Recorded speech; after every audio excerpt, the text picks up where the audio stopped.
വാക്യം എവിടാ? മദ്യപാനി, സ്വർഗരാജ്യം, ഇതെല്ലാവരും പറയുന്നത് കേൾക്കാം. ആ വാക്യം എവിടാന്ന് ചോദിച്ചാൽ അങ്ങനെ ചേർന്നൊരു വാക്യം കിടപ്പില്ല.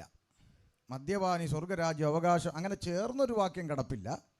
പക്ഷെ ദൈവരാജ്യത്തിൽ പോകാത്തവരുടെ ലിസ്റ്റ് പറയുമ്പോൾ ഗലാത്യ ലേഖനം 5-ാം അധ്യായം 19-ാം വാക്യത്തിൽ ഇങ്ങനെ പറയുന്നു: ആകയാൽ ജഡത്തിൻ്റെ പ്രവൃത്തികളോ, ദുർനടപ്പ്, അശുദ്ധി, ദുഷ്കാമം, വിഗ്രഹാരാധന, ആഭിചാരം, പക, പിണക്കം, ജാരശങ്ക, ക്രോധം, ശാഠ്യം, ദ്വന്ദ്വപക്ഷം, ഭിന്നത, അസൂയ, മദ്യപാനം, വെറിക്കുത്ത്, ഈ വക പ്രവർത്തിക്കുന്നവർ ദൈവരാജ്യം അവകാശമാക്കുകയില്ല. അപ്പോൾ അങ്ങോട്ട് പോകത്തില്ലെന്ന് പറയുന്നവരുടെ ലിസ്റ്റിൽ ആരുണ്ട്? മദ്യപാനിയുണ്ട്. അപ്പം മദ്യപാനി സ്വർഗരാജ്യത്തിൽ പ്രവേശിക്കത്തില്ലെന്ന് ബൈബിള് കയ്യിലുള്ള സകല ക്രിസ്ത്യാനികൾക്കും അറിയാമെന്നിരിക്കെ വിലക്കേണ്ടത് കള്ളു കുടിച്ചിട്ട് വരുന്നവനെയാണോ വചനം കേൾക്കാൻ പോകുന്നവനെയാണോ? പറ നിങ്ങൾ പറ. മദ്യപിച്ചിട്ട് പള്ളി വരുന്നവനെയാണോ വിലക്കേണ്ടത്, അതോ വചനം കേൾക്കാൻ പോകുന്നവനെയാണോ എന്നാണ് ഞാൻ ചോദിച്ചത്. നിങ്ങൾക്ക് മലയാളം മനസ്സിലായെന്ന് വിശ്വസിക്കുന്നു. ആരെയാ വിലക്കേണ്ടത്? സ്നേഹം. ഈ നല്ല സ്നേഹിതനെ എങ്ങനെ അറിയുന്നത്? നല്ല സ്നേഹിതൻ, 2 സ്നേഹിതന്മാരുണ്ട് ആണെങ്കിൽ മറ്റൊരാൾ കള്ളു കുടിക്കാൻ പോകുമ്പോൾ എന്ത് പറയും? എടാ എനിക്കൂടെ ഒരു പെഗ് തരുമോ എന്ന് പറയുമോ? നല്ല സ്നേഹിതൻ ഇല്ല. നല്ല സ്നേഹിതൻ പറയടാ അങ്ങനെ നീ ഇങ്ങനെ കുടിക്കരുത്, അത് മോശമാണ് എന്ന് പറയും. തെറ്റായ ഒരു വഴിക്ക് പോകുമ്പോൾ അത് തെറ്റാണെന്ന് പറഞ്ഞ് നല്ല വഴിയിലേക്ക് വിരൽ ചൂണ്ടുന്നവനാണ് ആര്? നല്ല സ്നേഹിതൻ. അപ്പം കള്ളു കുടിച്ചു മദ്യപിച്ചു നടക്കുന്ന ഒരുത്തൻ സ്വർഗരാജ്യത്തിൽ പോകത്തില്ലെന്ന് അറിയുന്ന ഒരുത്തൻ പള്ളിയിലുണ്ടെങ്കിൽ അവൻ തീർച്ചയായിട്ടും പറയും: എടാ ഇത് നിന്നെ എവിടെ കൊണ്ടെത്തിക്കും? നരകത്തിൽ കൊണ്ടെത്തിക്കും, നീ ഇത് ചെയ്യരുത് എന്ന് പറഞ്ഞിട്ട് അവൻ്റെ ആത്മാവ് നരകത്തിൽ പോകുമല്ലോ ദൈവമേ എന്ന് ഓർത്തിട്ട് ഒരു വേദനയും ഭാരവും ഒക്കെ ഉണ്ടാകും. അതാ നല്ല സ്നേഹിതൻ. അല്ലാത്തവനാണെങ്കിൽ പറയും: കുഴപ്പമില്ല, നീ ക്രിസ്മസ് ഒക്കെ വരുമ്പോൾ അടിച്ച് പൊളിച്ച് 2 അടിച്ചിട്ടൊക്കെ നടന്നു, പക്ഷേ പള്ളി വിട്ടു പോയേക്കരുത്, പള്ളിയിൽ നിന്നോണം. അപ്പം ഇത് നല്ല സ്നേഹിതൻ്റെ ലക്ഷണമാണോ? അല്ല. അപ്പം ഞാനതാ പറഞ്ഞത്, ദോഷം ചെയ്യുമ്പോൾ പ്രോത്സാഹിപ്പിക്കുകയും ദൈവവചനത്തോട് അടുക്കാൻ ശ്രമിക്കുമ്പോൾ എതിർക്കുകയും ചെയ്യുന്ന മനസ്സ് ദൈവത്തിൽ നിന്നുള്ളതല്ല. നമ്മൾ മനസ്സിലാക്കണം ഇത്. അപ്പം ചില ആളുകൾ പറയും ഈ പെന്തക്കോസ്റ്റ്, ഞാനതാ പറഞ്ഞു, പെന്തക്കോസ്റ്റ് സമൂഹത്തോട് ഇഷ്ടമില്ലാത്ത ഒരു പുരോഹിതൻ ഒരിക്കൽ ഈ സോഷ്യൽ മീഡിയയിലൊക്കെ നിങ്ങൾ കണ്ടു കാണും, ഈ മൊബൈലിലൊക്കെ അദ്ദേഹം ഇങ്ങനെ പറഞ്ഞു: ഈ പെന്തക്കോസുകാരെന്തോ പറഞ്ഞാലും ഉടനെ എന്തെടുത്തോണ്ട് വരും? ഹലോ, എന്തെടുത്തോണ്ട് വരും? ബൈബിൾ എടുത്തോണ്ട് വരും. ഇവന്മാരെടുത്ത് എന്ത് പറഞ്ഞാൽ ഉടനെ ചോദിക്കും: ബൈബിളിലുണ്ടോ? വേദപുസ്തകത്തിലുണ്ടോ? ബൈബിളിൽ അങ്ങനെ എഴുതിയിട്ടുണ്ടോ? ബൈബിളിലുണ്ടോ? ബൈബിൾ. അപ്പോൾ ഇവരെന്ത് പറഞ്ഞാലും എന്ത് ചെയ്യും? ബൈബിൾ എടുത്തുകൊണ്ട് വരും. ഈ അച്ഛൻ പറയുക, പുരോഹിതൻ പറയുക. എന്നിട്ട് അദ്ദേഹം അതിൻ്റെ കൂടെ ചേർത്ത് പറഞ്ഞൊരു വാക്ക് എന്താണെന്നറിയാമോ?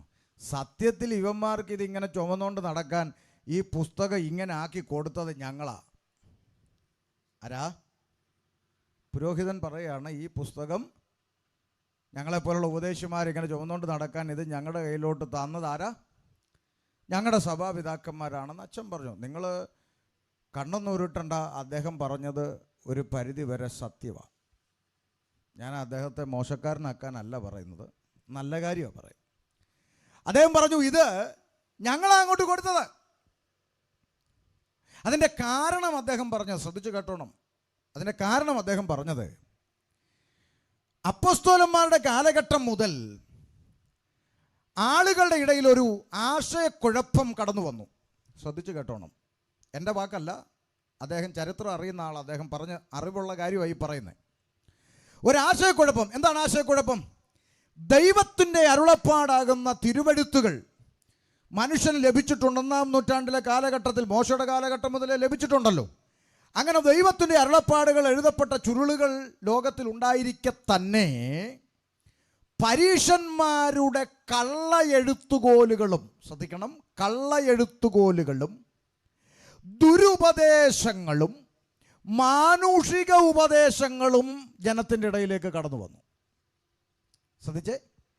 അപ്പോൾ ഇതിൽ ഏതാണ് ദൈവത്തിൻ്റെ അരുളപ്പാട്, ഏതാണ് ദുരുപദേശം, ഏതാണ് മാനുഷിക ഉപദേശം, ഏതാണ് കള്ള എഴുത്തുകോലെന്നൊക്കെ തിരിച്ചറിയാൻ കഴിയാതെ ജനങ്ങൾ ആശയക്കുഴപ്പത്തിലായിരുന്നൊരു കാലത്ത് ഞങ്ങളുടെ സഭാപിതാക്കന്മാർ, എൻ്റെ അല്ല, ഷമീർ കൊല്ലത്തിൻ്റെ അല്ല, പുരോഹിതൻ പറയുകയാണ്, ഞങ്ങളുടെ സഭാപിതാക്കന്മാർ സുനഹദോസ് വിളിച്ചുകൂട്ടി.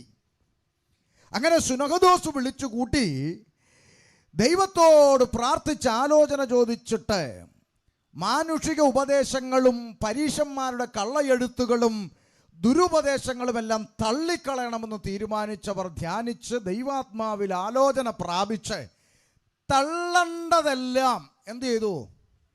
പറഞ്ഞേ, തള്ളിക്കളയേണ്ടതെല്ലാം അവരെന്ത് ചെയ്തു? തള്ളിക്കളഞ്ഞിട്ട് കൈക്കൊള്ളേണ്ടത് മാത്രം അവർ സ്വീകരിച്ചു. അങ്ങനെ തള്ളേണ്ടതെല്ലാം, കള്ളത്തരങ്ങളും പൊള്ളത്തരങ്ങളും എല്ലാം അവർ തള്ളിയിട്ട് ദൈവത്തിൻ്റെ ആലോചന അരുളപ്പാട് മാത്രം അവർ സ്വീകരിച്ച് അങ്ങനെ ഇന്ന് കാണുന്ന നിലവാരത്തിൽ ഞങ്ങളുടെ പിതാക്കന്മാരാണ് ഈ പുസ്തകം അങ്ങോട്ട് നിങ്ങൾക്ക് തന്നത് എന്നാണ് അച്ഛൻ പറഞ്ഞത്. അദ്ദേഹത്തെ ദൈവം അനുഗ്രഹിക്കട്ടെ. സത്യം അദ്ദേഹം പറഞ്ഞത്.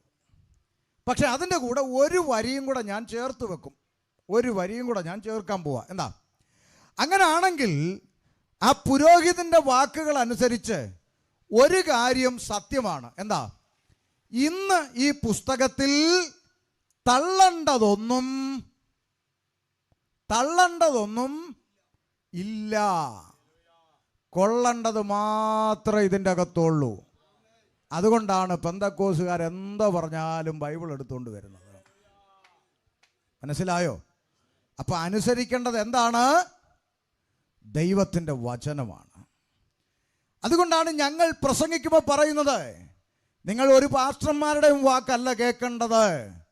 ഞങ്ങൾ പ്രസംഗിക്കുന്ന തിരുവെഴുത്ത് കയ്യിലിരിക്കുന്ന വേദപുസ്തകത്തിൽ അങ്ങനെ തന്നെയാണോ എന്ന് തുറന്ന് പരിശോധിച്ച് പ്രാർത്ഥിച്ചു വേണം ആ കൽപ്പന അനുസരിക്കാൻ, ആ ദൈവവചനത്തിലേക്ക് തിരിയുവാൻ. ഇതാണ് ഞങ്ങളുടെ ഭാഗം. അങ്ങനെയെങ്കിൽ നമ്മൾ ചിന്തിച്ചു, യേശുക്രിസ്തു ഒരിക്കൽ ലോകത്തിൽ വന്നത് എന്തിന്? ഞാൻ ഒന്ന് കമ്പി വാചകത്തിൽ പറയാം. ഒന്നാം ദിവസം മഴയുടെ ബുദ്ധിമുട്ടുള്ളത് കൊണ്ട് ചിലർക്കൊക്കെ വരാൻ കഴിഞ്ഞില്ല. അതുകൊണ്ട് കമ്പി വാചകത്തിൽ ആ ഭാഗം ഒന്ന് പറഞ്ഞ് നമുക്ക് അടുത്ത ഭാഗത്തേക്ക് കയറാം. ഒന്ന്, ആദിയിൽ ദൈവം ആകാശവും ഭൂമിയും സൃഷ്ടിച്ചു.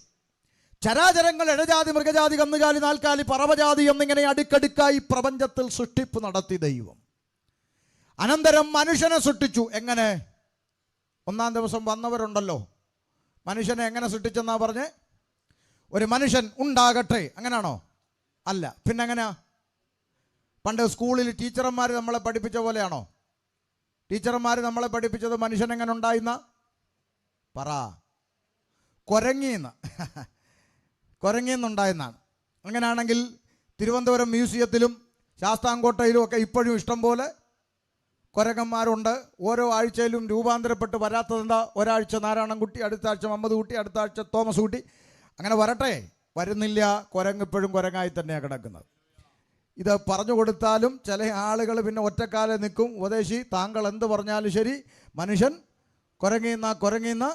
കുരങ്ങിന്ന അങ്ങനെ തർക്കിക്കുന്നവനോട് വഴക്കുണ്ടാക്കാൻ നിൽക്കരുത്. എൻ്റെ വല്യപ്പച്ചൻ കുരങ്ങനാന്ന് ഒരുത്തൻ പറഞ്ഞാൽ അവനോട് വഴക്കുണ്ടാക്കരുത്. അവൻ്റെ വല്യപ്പൻ കുരങ്ങൻ, നമ്മുടെ അങ്ങനെ അല്ലെന്ന് പറഞ്ഞിങ്ങ് പോന്നേക്കണം. സ്വന്തം വല്യപ്പച്ചൻ കുരങ്ങനാന്ന് പറയുന്നവനോട് എന്ത് പറയാൻ? എന്നാൽ വേദപുസ്തകം പറയുന്നു, എങ്ങനെ മനുഷ്യനെ സൃഷ്ടിച്ചു? നിലത്തെ മണ്ണുകൊണ്ട് ദൈവത്തിൻ്റെ കരാങ്കുലികളാൽ ഒരു മനുഷ്യരൂപം നിർമ്മിച്ചു. അവൻ്റെ മൂക്കിലേക്ക് ജീവശ്വാസം ഊതി മനുഷ്യൻ ജീവനുള്ളവനായി തീർന്നു. ഇത് നമ്മൾ ഒന്നാം ദിവസം ചിന്തിച്ചു. മനുഷ്യൻ ഏകനായിരിക്കുന്നത് നല്ലതല്ലെന്ന് പറഞ്ഞ ദൈവം അവന് തക്കതായൊരു തുണയെ ഉണ്ടാക്കി കൊടുത്തതും നമ്മൾ ഒന്നാം ദിവസം ചിന്തിച്ചു. അങ്ങനെയാണ് ഉലകത്തിലെ ആദ്യത്തെ കല്യാണിയാണ് ഇരുകാലി ചെയ്യുന്നത്, മനുഷ്യൻ. അല്ലേ? ഒരു ഉദാഹരണം ഞാൻ പറഞ്ഞല്ലോ, മിണ്ടാപ്രാണിയായ കോഴി മുട്ടയിട്ടാൽ കൂകി വിളിച്ച് 10 പേരെ അറിയിക്കും. അല്ലേ? അമ്മ അത് കേൾക്കുമ്പോൾ പറയടി കോഴി കൂവുന്നടി, പോയി മുട്ടയിട്ടോ എന്ന് നോക്കാൻ പറയും. അങ്ങനെ ഒരു സിഗ്നൽ കോഴി കൊടുക്കും. പക്ഷേ ഒരമ്മ തിരുവനന്തപുരത്ത് KSRTC ബസ്സിൻ്റെ പുറകിലത്തെ സീറ്റ് മുട്ടയിട്ടേച്ച് ഞാനൊന്നും പറഞ്ഞില്ലേ എന്ന് പറഞ്ഞിറങ്ങി അങ്ങ് പോയി. കൂകിയതുമില്ല, വിളിച്ചതുമില്ല, ആര് മുട്ട അറിഞ്ഞതുമില്ല. മുട്ട ഇപ്പോൾ അമ്മ തൊട്ടിലിൽ പിച്ച വെച്ച് വളരുന്നു. കോഴിയമ്മയാണ് നല്ലതെന്ന് നമുക്ക് തോന്നിപ്പോകുന്നു. അപ്പോൾ ഇങ്ങനെ മൃഗങ്ങൾ പോലും ചെയ്യാൻ മടിക്കുന്ന ഹീനകൃത്യങ്ങളാണ് മനുഷ്യനിവിടെ ചെയ്തുകൊണ്ടിരിക്കുന്നത്. അപ്പം നമ്മൾ ഏതൊരു മനുഷ്യനും എത്ര നല്ലതാണെന്ന് പറഞ്ഞാലും നമുക്ക് ഉൾക്കൊള്ളാൻ കഴിയാത്ത വണ്ണം ഒരൊറ്റ ദിവസം വേണ്ട ഒരൊറ്റ നിമിഷം കൊണ്ട് മനുഷ്യൻ്റെ ചിന്താഗതികൾ മാറുന്നു. 2 ചങ്ക് കൂട്ടുകാർ ഒരുമിച്ച് ബിവറേജിൽ പോയി ഒരു കുപ്പിയെടുത്തു. ഇതെൻ്റെ ചങ്കാണെന്ന് പറഞ്ഞ് ചങ്കും കൂടെ പോയി കുപ്പിയെടുത്ത് ഒരു മേശപ്പുറത്ത് വെച്ച് അടി തുടങ്ങി. കുപ്പി അടിച്ചു തീർന്നപ്പോൾ ചങ്ക് കുപ്പിയെടുത്ത് മറ്റേ ചങ്കിൻ്റെ തലക്കടിച്ച് പൊട്ടിച്ച് അവൻ്റെ കഴുത്തറുത്ത് വിട്ടു. അപ്പോൾ ചങ്ക് അവിടെ വെച്ച് ചങ്ക് അധാർമികതയിലേക്ക് കൂപ്പുകുത്തിക്കൊണ്ടിരിക്കുന്നതിൻ്റെ കാരണം മനുഷ്യൻ്റെ അകത്ത് കൂടിയിരിക്കുന്ന അറസ്റ്റ് ചെയ്യുന്ന ഈ പുസ്തകത്തെ അവൻ വിശ്വസിച്ചത് കൊണ്ടാണ്. അല്ലാതെ ഇവിടുത്തെ ചൂരൽ മുറകളും രാത്രിചാർജും ഇവിടുത്തെ ആക്രമണ ശിക്ഷാവിധികളൊന്നും അല്ല കേരളത്തിൽ ഒരു മനുഷ്യനെയും നന്നാക്കിയ ചരിത്രമുള്ളത്. അത് അവകാശപ്പെടാൻ കഴിയുന്നത് ഈ വേദപുസ്തകത്തിന് മാത്രമാണ്. മനസ്സിലായില്ലേ? ഇപ്പോൾ പകല് പോലെ നമ്മുടെ മുമ്പിൽ തെളിഞ്ഞു കിടക്കുന്ന ഒരു സത്യമാണ്, ആർക്കും നിഷേധിക്കാൻ കഴിയാത്ത സത്യമാണ്, മനുഷ്യൻ പാപിയാണ് എന്നുള്ളത്. പാപത്തിൽ വീണുപോയ മനുഷ്യൻ. വീണ്ടും അടുത്ത സ്റ്റെപ്പ്, ആദമഹവ്വ ദമ്പതികളിലൂടെ ഏകനാൽ പാപവും പാപത്താൽ മരണവും ലോകത്തിൽ പ്രവേശിച്ചു എന്ന് ഞാൻ പറഞ്ഞു. അതിന് ചില ആളുകൾ തിരിച്ചു ചോദിക്കാൻ സാധ്യതയുള്ളൊരു ചോദ്യമുണ്ട്. പാസ്റ്ററെ, താങ്കൾ പറഞ്ഞതൊക്കെ വളരെ കറക്റ്റാണ്, പക്ഷേ എനിക്കൊരു സംശയമുണ്ട്. എന്താണ്? ആദമും ഹവ്വയും പാപം ചെയ്തു, ഓക്കെ, സമ്മതിച്ചു. അതിൻ്റെ പേരിൽ ഒരു തെറ്റും ചെയ്യാത്ത ബാക്കിയുള്ള മനുഷ്യരൊക്കെ പാപിയാന്ന് പറയുന്നത് അത് എങ്ങനെയാണ് ശരിയാകുന്നത്? അതൊക്കെ ഞങ്ങളൊക്കെ വിദ്യാഭ്യാസമുള്ള പിള്ളേരാണ്, ഞങ്ങളുടെ യുക്തിക്ക് ഇതൊന്നും നിരക്കുന്നില്ല എന്ന് പറയുന്ന ചെറുപ്പക്കാരുണ്ട്. ഞാൻ നിരപ്പിച്ചു തരാം. നോക്കൂ, എയ്ഡ്സ് എന്ന് പറഞ്ഞ മാരകമായ രോഗം, മരുന്ന് കണ്ടുപിടിക്കപ്പെട്ടിട്ടില്ലാത്തൊരു ഭീകര രോഗം ലോകത്ത് നിലനിൽപ്പുണ്ട്, HIV എന്ന് പറയുന്ന വൈറസ്. ഈ എയ്ഡ്സ് രോഗിയായ അപ്പനും അമ്മയ്ക്കും ഒരു കുഞ്ഞ് ജനിച്ചാൽ ആ കുഞ്ഞാരായിരിക്കും? സ്വാഭാവികമായി നിങ്ങൾക്കറിയാം, ആ കുഞ്ഞ് എയ്ഡ്സ് രോഗിയായിരിക്കും. ഈ ചോരക്കുഞ്ഞ് എന്ത് തെറ്റാ ചെയ്തേ? ഈ ചോരക്കുഞ്ഞ് ബ്ലഡ് സ്വീകരിച്ചുവോ? ഈ ചോരക്കുഞ്ഞ് വ്യഭിചാരം ചെയ്തുവോ? ഈ ചോരക്കുഞ്ഞ് തൊട്ടിലിൽ കിടന്ന എയ്ഡ്സ് രോഗിയുടെ ബ്ലേഡ് എടുത്ത് വെച്ച് ഷേവ് ചെയ്തിട്ട് വന്നതാണോ? അല്ല. പിന്നെന്താ? അപ്പനും അമ്മയുമാണ് വഴിതെറ്റ് ജീവിച്ചത്. അപ്പനും അമ്മയും വഴിവിട്ടു ജീവിച്ചതിൻ്റെ ഫലം ഒരു തെറ്റും ചെയ്യാത്ത ഒരു കുഞ്ഞ് ഒരു ജന്മം മുഴുവൻ അനുഭവിച്ചു തീർക്കുന്നു. ഒരു ഡിഗ്രിക്കും എതിർപ്പില്ല, ഒരു സയൻസിനും എതിർപ്പില്ല. ഒരു പാസ്റ്ററെ ആണല്ലോ. അങ്ങനെങ്കിൽ ആദാമ്യ പാപം എങ്ങനെ സകല മനുഷ്യരിലേക്കും വരുന്നു എന്നതിന് വേദപുസ്തകം പറയുന്നൊരു മറുപടി ഒന്ന് കേട്ടെ. അപ്പോസ്തല പ്രവൃത്തി 17:26 17:26 ആ വാക്യം ഒന്ന് ഉറക്കെ വായിച്ചു കൊടുത്തേ. 17:26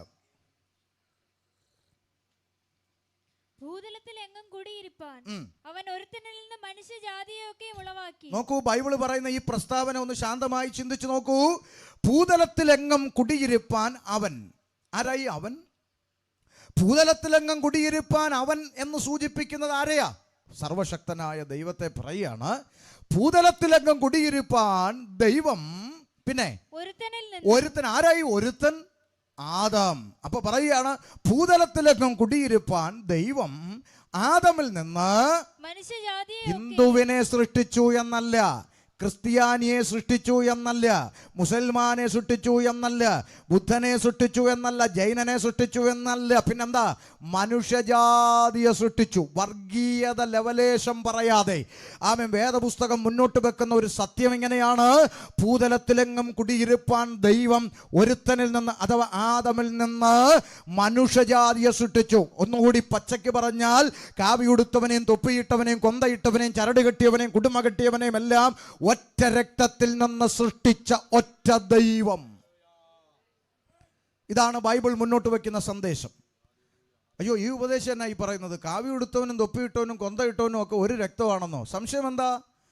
അത് തെളിയിക്കാമോ? പിന്നെന്താ? നാളെ രാവിലെ 4 ബോട്ടിൽ എടുക്ക്. 4 ബോട്ടിൽ 4 മൃഗങ്ങളുടെ രക്തം ശേഖരിക്ക്. ആട്, ആന, പോത്ത്, പശു എടുക്ക്.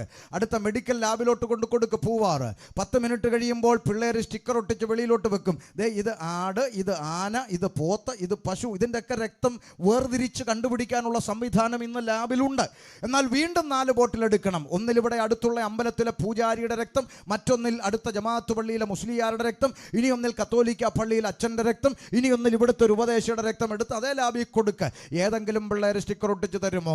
മാറിപ്പോവല്ലേ. ദേ, മൂലയിരിക്കുന്ന മുസ്ലിയാർ, അറ്റത്തിരിക്കുന്ന പൂജാരി, മേപ്പോട്ട് വെച്ചിട്ടുണ്ട് പള്ളിയിൽ അച്ഛൻ. അങ്ങനെ തരുമോ? അങ്ങനെ ഒരിക്കലും തരത്തില്ല. ABCD ഗ്രൂപ്പൊക്കെ ചിലപ്പോൾ തിരിച്ചെന്നിരിക്കും. എന്നാ പിള്ളേർ ഇറങ്ങി വന്നിട്ട് പറയും, ദേ, മനുഷ്യൻ്റെ സമയം മെനക്കെടുത്തരുത്. ഇതെല്ലാം മനുഷ്യൻ്റെ ഒറ്റ രക്തമല്ലേ? അതുകൊണ്ടല്ലേ നമ്മുടെ നാട്ടിൽ രക്തം കൊടുക്കുമ്പോൾ ആർക്കും മസിലൊന്നും ഇല്ലല്ലോ? ഉണ്ടോ? രക്തം കൊടുക്കുമ്പോൾ മസിൽ പിടുത്തമുണ്ടോ? ഒന്നുമില്ല. കൊന്തയും കുരിശും കഴുത്തിലിട്ടുകൊണ്ട് പാഞ്ഞു പോയ ചെറുക്കൻ ടിപ്പറിൻ്റെ അടിയിലോട്ട് ചെന്ന് കയറി തല പൊട്ടി. പെട്ടെന്നെടുത്ത് വാരിയെടുത്ത് മെഡിക്കൽ കോളേജിൽ കൊണ്ട് ചെന്നപ്പോൾ ഡോക്ടർ പറഞ്ഞു, ഇപ്പം ഒരു കുപ്പി ബ്ലഡ് അടച്ചാൽ കൊച്ചിനെ രക്ഷിക്കാം. ക്രിസ്ത്യാനി ചെറുക്കൻ്റെ ക്രിസ്ത്യാനി അമ്മ ക്രിസ്ത്യാനി ദൈവത്തോട് കരയുക, എൻ്റെ കർത്താവേ, എൻ്റെ കുഞ്ഞിന് ആര് ബ്ലഡ് കൊടുക്കും, എൻ്റെ യേശുവേ എന്ന് വിളിച്ചപ്പോൾ തൊട്ടടുത്ത ബെഡിൽ അമ്മയ്ക്ക് കൂട്ടിരിക്കാൻ വന്ന കാവിയുടുത്ത RSSകാരൻ പറയുന്നു, അമ്മ കരയണ്ട, ഞാൻ തരാം ബ്ലഡ്. വേണ്ട വേണ്ട വേണ്ട, നീ BJP അല്ലേന്ന് ഇന്ന് വരെ ഒരു തള്ള പറഞ്ഞിട്ടുണ്ടോ? ഉണ്ടെന്നില്ല. ഉണ്ടോ? ഇല്ല. പിന്നെ എന്തിനാ ഈ മനുഷ്യന്മാർ തമ്മിലടിക്കണേ? ആലോചിച്ച് നോക്കി. എന്തിനാ ഈ മനുഷ്യന്മാർ, ഒറ്റ രക്തമല്ലേ, എന്തിനാ ഈ തമ്മിലടിക്കുന്നത്? എന്ത് കാര്യത്തിനാ? നിൽക്കുന്ന നിപ്പി താഴോട്ടുരുണ്ടു വീണാൽ പൊക്കിയെടുക്കുന്നത് ഏത് പാർട്ടിക്കാരനാണെന്ന് ബോധം വന്നാലല്ലേ അറിയാൻ പറ്റൂ എന്നെ ആരാ പൊക്കിയെന്ന്. അങ്ങനത്തെ ജീവിതത്തിലുള്ള മനുഷ്യന്മാരെന്തിനാ തമ്മിലടിക്കുന്നത്? നോക്ക്, അമ്പലത്തിലെ പൂജാരിയുടെ കിഡ്നി അടിച്ചു പോയെന്നിരിക്കട്ടെ, മനോരമയിൽ ഒരു പരസ്യം ചെയ്തു, ഒരു കിഡ്നി വേണം. പരസ്യം കണ്ടു വന്നത് ജമാഅത്ത് പള്ളിയിലെ മുസ്ലിയാർ. പുള്ളിക്ക് പൈസയ്ക്ക് ആവശ്യമുണ്ട്. ആ മുസ്ലിയാരുടെ കിഡ്നി എനിക്ക് വേണ്ടാന്ന് പൂജാരി പറഞ്ഞിട്ടുണ്ടോ? ഇതൊന്നും ഇല്ലെന്ന്. അപ്പം ആരോഗ്യമില്ലാതെ കിടക്കുമ്പോൾ ആർക്കും ജാതിയുടെയും മതത്തിൻ്റെയും വർണ്ണത്തിൻ്റെയും വർഗത്തിൻ്റെയും കൊടിയുടെയും കളറിൻ്റെയും ഒന്നും പേരിൽ അടിയില്ല. ഇതെല്ലാം കഴിഞ്ഞ് ആശുപത്രി വിട്ട് ഇങ്ങോട്ട് ഇറങ്ങി വന്ന് തിന്ന് കുടിച്ച് തടിച്ച് കൊഴുത്ത് ആരോഗ്യമൊക്കെ തിരിച്ചു വന്നില്ല, ജിമ്മിലോട്ടൊക്കെ പോയി അവിടെ ഇവിടെയൊക്കെ ഒന്ന് മുഴച്ച് പൊങ്ങി സഞ്ചരിക്കുന്ന ഇറച്ചിക്കട പോലെ ഇങ്ങനെ നടക്കുമ്പോൾ എവൻ്റെ അല്ലെങ്കിൽ തന്നെ ജാതിയും മതമൊന്നും ഇല്ലാത്ത നിമിഷങ്ങൾ മനുഷ്യൻ്റെ ജീവിതത്തിൽ വരുമെന്ന് ദൈവം എത്ര തവണ ഈ പ്രകൃതിയിലൂടെ മനുഷ്യനെ പഠിപ്പിച്ചിട്ടുണ്ട്. എന്നിട്ട് മലയാളി പഠിച്ചിട്ടില്ല. ഉണ്ടോ? നിന്റെ പറമ്പിലെ വെള്ളം എന്തിനാടി എൻ്റെ പറമ്പിൽ കൂടെ വരുന്നതെന്ന് ചോദിച്ചു വഴക്കുണ്ടാക്കിയ കുഞ്ഞമ്മ ഏതെങ്കിലും പറമ്പിൽ കൂടി വെള്ളം ഒന്ന് പോയാൽ മതി ഈശ്വര എന്ന് നിലവിളിച്ചില്ലേ 2018. എന്നിട്ട് പഠിച്ചോ? പഠിച്ചിട്ടില്ല. അന്യർ അകത്ത് പ്രവേശിക്കരുത്, പട്ടിയുണ്ട് സൂക്ഷിക്കുക എന്ന് ബോർഡ് വെച്ചു. വെള്ളം അകത്തോട്ട് അനുവാദം ചോദിക്കാതെ ഇറച്ചു കയറിയപ്പോൾ മക്കളും കൊച്ചുമക്കളും കൂടെ അന്യരെ വിളിച്ചിട്ടാണ് പറഞ്ഞത്, പപ്പായും അമ്മയും കുടുങ്ങിക്കിടക്കുന്നു, അന്യര് പോയി രക്ഷിച്ചോളാൻ, കയറിക്കോളാൻ. അപ്പോൾ പട്ടിയൊക്കെ ഒഴുകി പോയെന്ന് മനസ്സിലായോ? അന്യര് കയറിയാണ് അപ്പനെയും അമ്മയും രക്ഷിച്ചത്.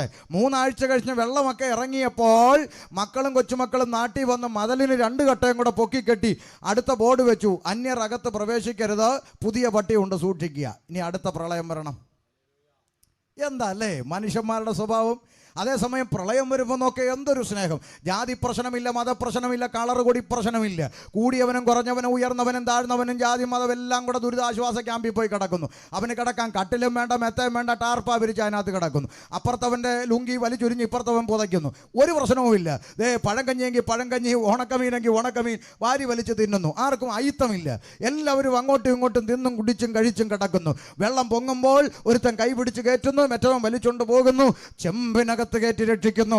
ഒരുത്തൻ കുനിഞ്ഞു നിന്നിട്ട് മുതുക് കാണിച്ചു കൊടുക്കുന്നു. ഇതിനകത്ത് അല്ലേ അറിയാതെ അങ്ങ് കൊതിച്ചു പോകും.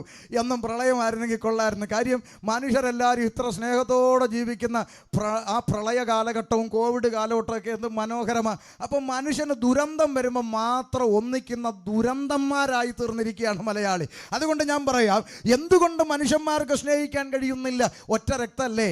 ആ ഒറ്റ രക്തമല്ലേ കാവിയുടുത്തോ തൊപ്പിയിട്ടോ കൊന്തയിട്ടോ ആയിക്കോട്ടെ, അതിന് നമുക്കെന്നെ അവൻ മനുഷ്യനാണെന്ന് മാത്രം കണ്ടാൽ പോരെ? അവനെയും എന്നെയും സൃഷ്ടിച്ചത് ഒരു ദൈവമാണെന്ന് ചിന്തിച്ചാൽ അവൻ എൻ്റെ കൂടപ്പിറപ്പാന്നൊരു തിരിച്ചറിവുണ്ടാവത്തില്ലേ? പക്ഷെ ആ തിരിച്ചറിവ് എന്തുകൊണ്ട് മനുഷ്യന്മാർക്ക് ഉണ്ടാകുന്നില്ലെന്ന് ചോദിച്ചാൽ ഈ പാപമെന്ന് പറയുന്ന വിപത്ത് അവൻ്റെ അകത്ത് കുടിയിരിക്കുന്നത് കൊണ്ടാണ് അവന് സഹസൃഷ്ടിയായ മനുഷ്യനെ സ്നേഹിക്കാൻ കഴിയാത്തത്. അങ്ങനെ സ്നേഹിക്കാൻ കഴിയുമോ? നിങ്ങൾ എന്തെല്ലാം പറഞ്ഞാലും പിന്നെയും വലിഞ്ഞു കയറി പ്രാർത്ഥിക്കട്ടെ എന്ന് പറഞ്ഞു വരാൻ കാരണം നീ എൻ്റെ കൂടപ്പിറപ്പാണ് എന്നുള്ള തിരിച്ചറിവ് ഈ പുസ്തകം ഞങ്ങളുടെ തലച്ചോറിൻ്റെ അകത്ത് തന്നതുകൊണ്ടാണ്. നീ കാവി ഉടുത്തോ ഒപ്പിയിട്ടോ ചരട് കെട്ടിയോ നടക്കട്ടെ, പക്ഷെ നീ കള്ളു കുടിച്ച് നടക്കുന്ന കാണുമ്പോൾ, നീ തുണിയില്ലാണ്ട് ഓടെ കിടക്കുന്ന കാണുമ്പോൾ, നിന്റെ കുടുംബം തകർന്നു പോകുന്ന കാണുമ്പോൾ, നിന്റെ കുടുംബം വഴി പിരിയുന്നത് കാണുമ്പോൾ, നീ ആത്മഹത്യ ചെയ്യാൻ ഇറങ്ങി നടക്കുമ്പോൾ, കൂടപ്പിറപ്പെന്ന നിലയിൽ ഞങ്ങളുടെ ഹൃദയത്തിൻ്റെ അകത്ത് രക്തബന്ധങ്ങൾക്കുണ്ടാകാത്ത ഒരു പെയിൻ, ഒരു വേദന സ്വർഗത്തിലെ ദൈവം ഞങ്ങളുടെ ഹൃദയത്തിൽ നൽകിയത് കൊണ്ടാണ് പിന്നെയും പിന്നെയും പിറകെ പിറകെ പിറകെ പിറകെ പിറകെ വലിഞ്ഞു കയറി വരുന്നത്. അതെ, അവൻ എൻ്റെ കൂടപ്പിറപ്പാണ്. അവൻ ഏത് മതക്കാരനായിക്കോട്ടെ, അവൻ എൻ്റെ കൂടപ്പിറപ്പാണെന്നുള്ള തിരിച്ചറിവ് ഈ പുസ്തകം ഞങ്ങളുടെ തലച്ചോറിൽ തന്നു. ആ തലച്ചോറിനുണ്ടായ മാറ്റത്തെയാണ് ഞങ്ങൾ മാനസാന്തരം എന്ന് വിളിക്കുന്നത്. മനസ്സിലായോ? ആമേൻ. അതുകൊണ്ട് ഈ പബ്ലിക് പ്ലാറ്റ്ഫോമിൽ നിന്നുകൊണ്ട് ധൈര്യത്തോടെ പറയാം, ഈ പഴയ ഉച്ചക്കടയ്ക്കടുത്ത് ഈ എണ്ണവിളയിൽ ഇപ്പതാ ഈ നിമിഷം ചരടി കെട്ടിയോ കൊന്തയിട്ടോ തൊപ്പിയിട്ടോ ഒരുത്തൻ ഇങ്ങോട്ട് കയറി വന്നാൽ ചലഞ്ച് ചെയ്ത് ഈ വീഡിയോയുടെ മുമ്പിൽ പറയാം, ദാ ഇതിൻ്റെ അകത്തിരിക്കുന്ന ഈ മുഴുവൻ ദൈവദാസന്മാരും അവനെ ആദ്യം വിളിക്കുന്ന പേരെന്താന്ന് നിങ്ങൾ പറ. ആ ബ്രദർ, എവിടാ വീട്? ബ്രദർ എന്ത് ചെയ്യുന്നു? ബ്രദറെ പ്രാർത്ഥിക്കാം. അർത്ഥം സഹോദര എന്ന് വിളിക്കാൻ കഴിയുന്ന ഒരു തലച്ചോറിന്റെ ഉടമകളാക്കി ഞങ്ങളെ തീർത്ത സന്ദേശമാണ് സുവിശേഷം. അല്ലാതെ ഷമീറിൻ്റെ പേരാരും മാറ്റിയില്ല, ഷമീറിൻ്റെ സർട്ടിഫിക്കറ്റ് ആരും തിരുത്തിയില്ല, മതത്തിന് ഒരു മാറ്റവും വന്നില്ല. പക്ഷേ ആമേൻ, ഞങ്ങളുടെ തലച്ചോറിൻ്റെ അകത്തൊരു മാറ്റം തന്നു. ആ മാറ്റമാണ് സുവിശേഷം നൽകിയ മാറ്റം. കരങ്ങൾ ഉയർത്തി ദൈവത്തെ സ്തുതിച്ചാൽ. അപ്പോൾ വേദപുസ്തകം പറയുന്നത് ഇത്രയേ ഉള്ളൂ. ഒരു വർഗീയത ലെവലേശമില്ലാതെ സകല മനുഷ്യരെ ഒന്നുപോലെ കാണാൻ, സകല മനുഷ്യരെ ഒന്നുപോലെ ചേർത്ത് പിടിക്കാൻ, സകല മനുഷ്യരെ സഹോദര എന്ന് വിളിക്കാൻ കഴിയുന്ന ഒരു തലച്ചോറ് മനുഷ്യൻ പ്രാപിക്കണം. അതിനെന്ത് വേണം? അകത്ത് ആഴമായി കുടിയിരിക്കുന്ന, നിന്നെ കൺട്രോൾ ചെയ്യുന്ന, നിന്നെ തെറ്റിലേക്ക് നയിക്കുന്ന, നിന്നെ ബിവറേജിൻ്റെ തിണ്ണയിലേക്ക് ഓടിക്കുന്ന, നിന്നെ സകല കുറ്റങ്ങളും ചെയ്യിപ്പിക്കുന്ന, സകല പാപത്തിലേക്ക് നിന്നെ വലിച്ചുകൊണ്ട് പോകുന്ന, നിന്റെ ഹൃദയക്കൂടിൻ്റെ അകത്ത് കസേരയിട്ട് കുടിയിരിക്കുന്ന, ആധിപത്യം സ്ഥാപിച്ചിരിക്കുന്ന ആ പാപമെന്ന് പറയുന്ന ഇരുട്ടിനെ പുറത്താക്കണം.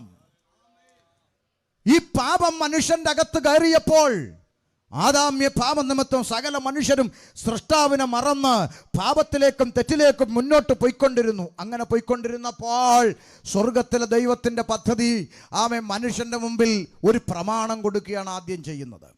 അതാണ് ന്യായപ്രമാണം. ന്യായപ്രമാണം എന്ന് പറഞ്ഞാൽ എന്താ? ഈ അടുത്തൊരു പ്രമാണം ഇല്ലാത്തത് കൊണ്ട് അബ്രഹാം കള്ളം പറയേണ്ടി വന്നിട്ടില്ലേ? ഉണ്ടെന്നില്ല. ഉണ്ടോ? അബ്രഹാം കള്ളം പറയേണ്ടി വന്നിട്ടില്ലേ? ഉണ്ടെന്നില്ല. ഉണ്ടോ? ഉണ്ട്. സ്വന്തം ഭാര്യയെ ചൂണ്ടിക്കാണിച്ചിട്ട് ഇത് എൻ്റെ പെങ്ങളാ, അച്ചായൻ വേണം എടുത്തോന്നുണ്ട്. സ്വന്തം ഭാര്യയെ ചൂണ്ടിക്കാണിച്ചിട്ട് ഇത് എൻ്റെ പെങ്ങളാ, അച്ചായൻ വേണം എടുത്തോന്ന് പറഞ്ഞില്ലേ? പ്രാണനെ പേടിച്ചിട്ടാണ് പറഞ്ഞതെങ്കിലും പറഞ്ഞത് കള്ളായിരുന്നില്ലേ?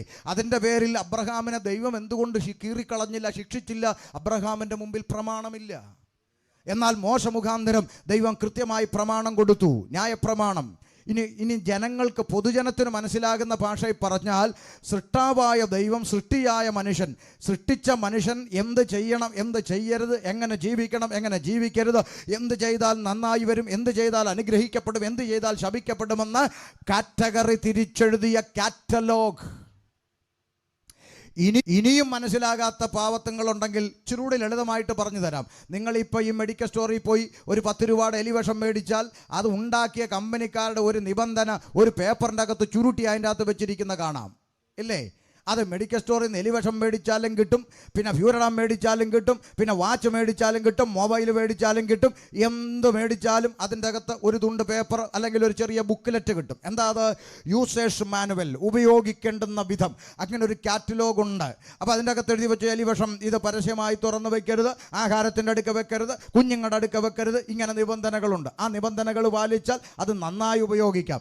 അല്ലാതെ പിള്ളേരുടെ അടുത്ത് വെച്ചാൽ ബിസ്ക്കറ്റാണെന്നും പറഞ്ഞെടുത്ത് പിള്ളേർ കഴിച്ചാൽ തട്ടിപ്പോകും. അപ്പോൾ അത് ദോഷത്തിനാകും. അപ്പോൾ എന്ത് ചെയ്യണം, എന്ത് ചെയ്യരുത് എന്ന് നിർമ്മിച്ച നിർമ്മാണ കമ്പനി, സൃഷ്ടിച്ച ദൈവം മനുഷ്യൻ എങ്ങനെയാകണം, എങ്ങനെയാകരുതെന്ന് കൃത്യമായി നൽകിയ പ്രമാണമാണ് ഈ കയ്യിൽ കൊണ്ടു നടക്കുന്നത്.